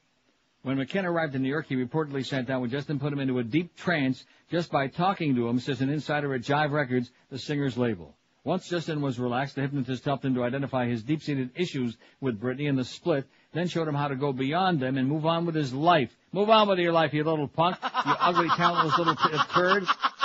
Justin was feeling down, and Paul spoke to him and made him feel positive about things, says the insider. He just needed that little push. Yeah, like off the edge of a cliff would be good. Paul did him a world of good, hasn't looked back. Everyone needs a little help occasionally, and now Justin's on top of the world. Nice going there, Justin. Bye, bye, bye. Get lost. See, if this hypnotist wouldn't help, I got the answer for him. Dr. Phil could have done it. By yelling at him? Guess who was on Larry King last night, which I saw about 4 seconds of? Dr. Phil? Yeah. He's making the rounds. Just a coincidence now that his new show is on every day. Which for some strange reason, keep forgetting to tune it in. And my TV has got like the automatic block off if I'm channel surfing anymore and he's on it. That's why I was on 4 seconds. It goes click, click, and then onto something else. That's the new kind of TV they need to invent. Back out of that Leafs exhibition game. The new what? A new chip that you can program with people. Something else. No, like Dr. Phil or Jesse Jackson or something like that, where if they come on the screen, it changes immediately. Yeah. I think that's a good idea. In fact, that's a good poll for tomorrow. Because Friday we leave it up for the weekend. If you could program your TV into blocking out anybody who might appear on it, who would that be? Yeah, we'll word it. Yeah, huh? Don't you think that's a good poll question? Damn good. Yeah. And tough choice. Oh, tough choice. In fact, they're coming on one after the other. First was Judy Woodruff, and here's Wolf Blitzkrieg. Oh man. And then Oh, and there's that bitch, what the hell's her name? That, Christiana Amanpour. Your favorite. Oh, man. I'd like to stick her head all the way off the Pope's dress. That was a nice collage. Let her take a good sniff of that. Yeah, that was in fact, they must have heard my poll question. They listen to the Miami Bureau. Yeah. Certainly not news. They listen. We got some friends at CNN. What the hell's her name? Our good friend? Yeah, what is her name? The one that Steve Nichols sent to the station to do an interview on something that had nothing to do with me and was embarrassing. She's Susan great. We love Candiotti. her. Susan Candiotti. We love you, Susan. Everybody needs to work, okay, honey? We understand. We don't take it personal. But other than that, the Certainly Not News Network. Politically out of touch. Yeah, you're out of touch, all right. That's what I just said, Wolf. Get out of here. Hey, you're sick and tired of being taken advantage by real estate agents and brokers when you're looking to sell your home? Tired of that? Uh-huh. Well, if you are, check out SaveRealty.com. And here's how this works. It's simple. You retain the right to sell your home. You can also show and sell your home to buyers who call you directly. And if you sell your home this way, you pay only 1% in commission. That's it. SaveRealty.com cooperates with all MLS realtors. You can also show your home to realtors, and if they sell your home, you'll only have to pay the realtor the commission they traditionally charge for bringing you a buyer. The bottom line is you save a crap load of money. Contact SaveRealty.com on the web at SaveRealty.com or call them directly at 954-788-2660. So if you want to stop dealing with real estate agents or brokers when you're selling your home and save a lot of cash, here's the way to do it. Let SaveRealty.com show you how to be doing it. Log on to SaveRealty.com today. SaveRealty.com, the best, the easiest, the smartest way to sell your home. Here's that number again, 954-788-2660. Live and local. This is 560. The radio's all yours now. QAM. Did he chuck it or did he cock it? I be BB King, and BK and BB be alright. Now, I said I be BB King, and BK and BB be alright. Yeah, I got me the diabetes, but my feet start purple every night. That's right. Ah, this be BB King. Burger King sure tastes fine to me. Plain broiled beef patties that fall on the floor sometimes, but they wipe them right off, serve them up fresh. And all that grease, well, that makes the shredded lettuce get stuck in my teeth. You ought to see the mouthpiece on my cell phone, y'all. Woo-wee. Sure, I know I got the diabetes, but I need the cake, man. BK gets the chicks jiggy. It got a feeling all. See ya, BB. Brain. 1246 at 560. The Mad Dog's standing by. He'll be along at 1 o'clock. So anyway, I'm putting this poll together for tomorrow. If you could program your TV to block out one person, who would it be? And guess who? You probably wouldn't think of this, but you should be now that you got all those storms swirling around. You got Lily Brian freaking Norcross. Brian Norcross. Oh, he's a contender. Yeah. I would have thought of him. He's on the top of my list. How do you like that? You weren't down here during this latest non-episode. But I had plenty of spy reports. I'm sure. About him trying to, bring it back. He's always trying to, draw it back. Well, if it turns around here and if it comes back over there. The arrows. He couldn't hook them more. An ego the size of Montana. And I'm not talking about Joe. Yeah, Brian Norcross. And, of course, Dr. Phil and Oprah. And guess who just popped up on my screen? Have you got CNN on? I do now. Well, no, they're showing a clip. But wait till they come back to whoever be talking now. 40% of their airspace right now. I'll tell you one thing. I think we're going to have to get a whole bunch of them chips, you know? Does he have a hair lip and that's why he wears that mustache, Jesse? Was before. We're going from a coalition. And not only that, at least Hitler knew how to, comb the mustache, even it out on both sides. His hair he had a problem with, but this, have you ever noticed how his mustache is heavy on the left, on the left side? Well, he is very liberal, Hefty, lefty, lighty, righty. That's him, old Jesse. So this is going to be a great poll tomorrow. I'm psyched about that. As opposed to this one today, which is getting me so goddamn depressed. We got 495 votes. We'll make 500 before we get out of here today. In fact, what do you got? What is the number on yours? 495. I got 496. I just moved ahead of you. So we only need 4 more to get to 500. Just relax, okay? They'll come in. But let's see. So Bush picks up a net of 29, 26, 24. So he's picked up 24 more, if you believe that, which it's possible. It's possible. He's got those high poll numbers out there. The public gets, sucked in. They're waving their flags. They're gonna, It's scary as hell, but it's possible. Anyway, speaking of scary, a corrupt Wall Street broker, this from the New York Daily News, corrupt Wall Street brokers pulled out the ultimate excuse in an effort to avoid prison, 9/11. Former Bear Stearns partner Gary Cimino told a judge his trauma over being near the World Trade Center on the morning of the terror attacks should give him a get-out-of-jail-free card. In letters to the sentencing judge, Cimino said he saw people jumping out of the towers and was so emotionally overwhelmed that he couldn't possibly handle a single night in jail. Cimino, who faces 10 years in prison when he's sentenced today for securities fraud, admits he's escaped from downtown without a scratch long before the towers collapsed, but he whines to Manhattan federal judge William Pauley that because of his already critical emotional ill health, these events of 9/11 have had an especially shattering effect on him. Prosecutor David Essex scoffed at the blatant bid by Cimino to use 9/11 to avoid prison, while Cimino may benefit from psychological counseling, and while he, like many New Yorkers, have been significantly harmed by the terrorist attacks on 9/11, disturbed rather, those facts did not warrant any departure that would reduce his time behind bars, Essex wrote. Cimino was admitted to securities fraud, money laundering, and extortion. His court appearance today seems far removed from 1997 when he was in a Wall Street Journal profile of up-and-coming bachelors. That piece, titled Men Behaving Grandly, described his 2,100 square foot Upper East Side condo, his 12-cylinder Mercedes, and $100,000 watch. Couldn't have been a Rolex, could it? Uh-huh. No, actually, Rolexes are like 10 grand, right? Yes. What kind of a watch is 100 grand? Timex. Swatch. Swatch what? Swatch anybody you want except anybody that's programmed out, like Wolf Blitzkrieg. Now, you were starting to tell me, see, it's my fault, because I was talking about the getting with Eric. Yeah. About Boca Brian on Tuesday. Now, what was that information? Because I suggested he ought to get together with Eric and formulate the plan for this, because we're getting very close to October 1st. I'm sure they are. And then we can get like a real nifty thing on there, because I think this one's going to sell like hotcakes, especially in light of the fact that we're not going to have a best deal this year, because we got a lot of lazy people around the building like Doreen who don't want to lift a finger to help us. See, do you have any idea how many years it's been since I've not had a best of Neil thing come out?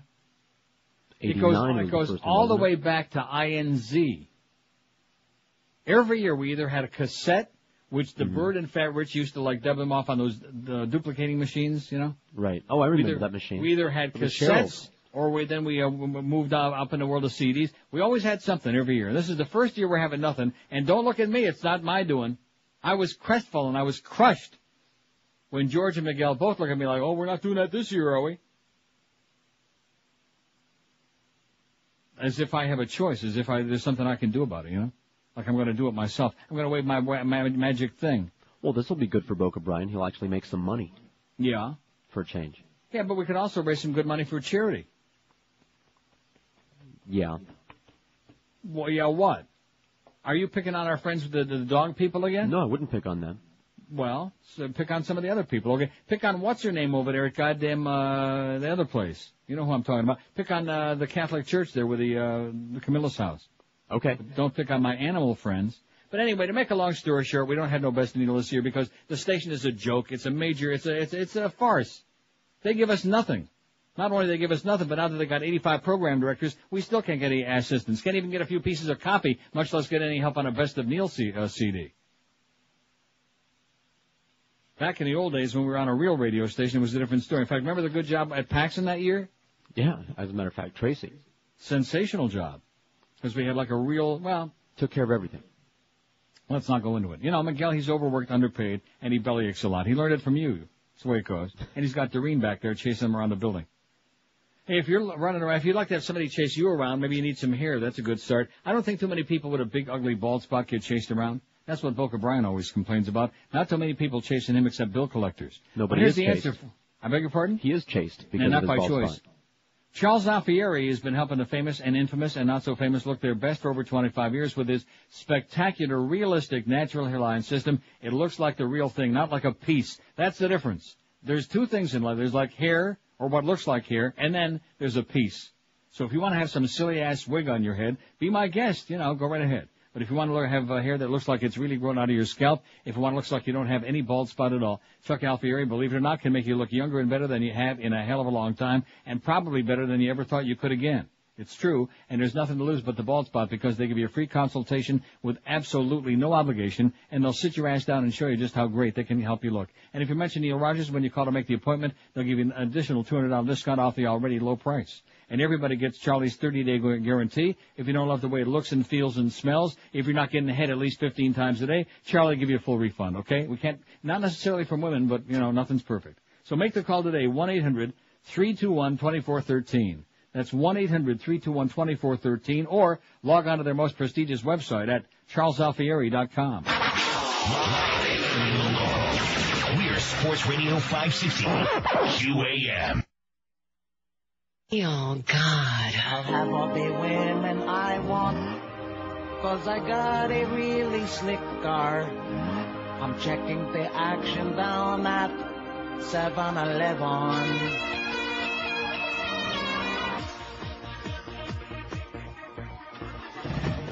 Oh, I'm leaning on my Chevy Cavalier. It's a repainted 83 with the lowrider pipes that look mean. I got customized lights on my running boards. Bingo balls above my dashboard. A new spoiler now. Even got flame decals on the doors.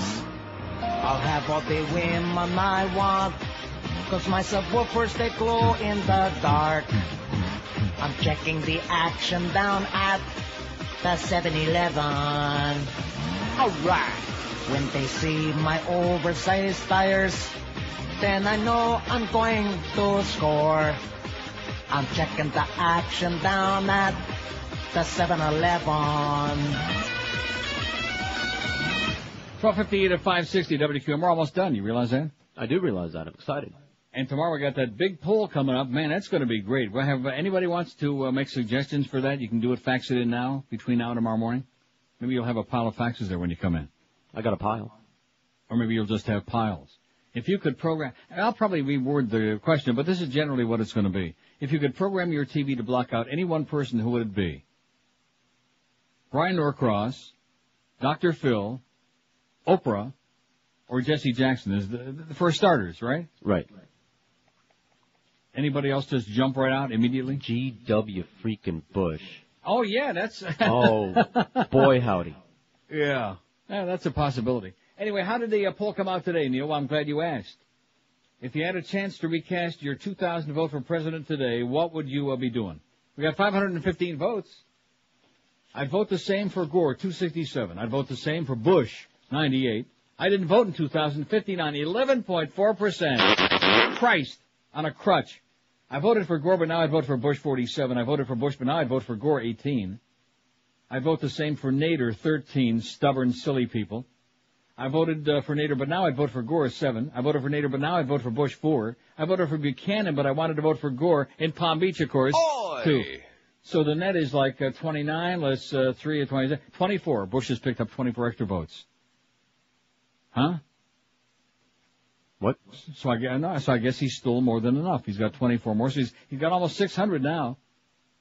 And of course, if you count the 1,000 who voted for Buchanan and then the 20,000 Schwarzers, well, you can't cry over spilt milk. You know what I'm saying? When you put up a lousy candidate, that's the way to. It's like, kind of like when you have a lousy lead-in. Bye, bye, bye. The Neil Rogers Show on 560 WQAM, Miami, Fort Lauderdale. Let's just go.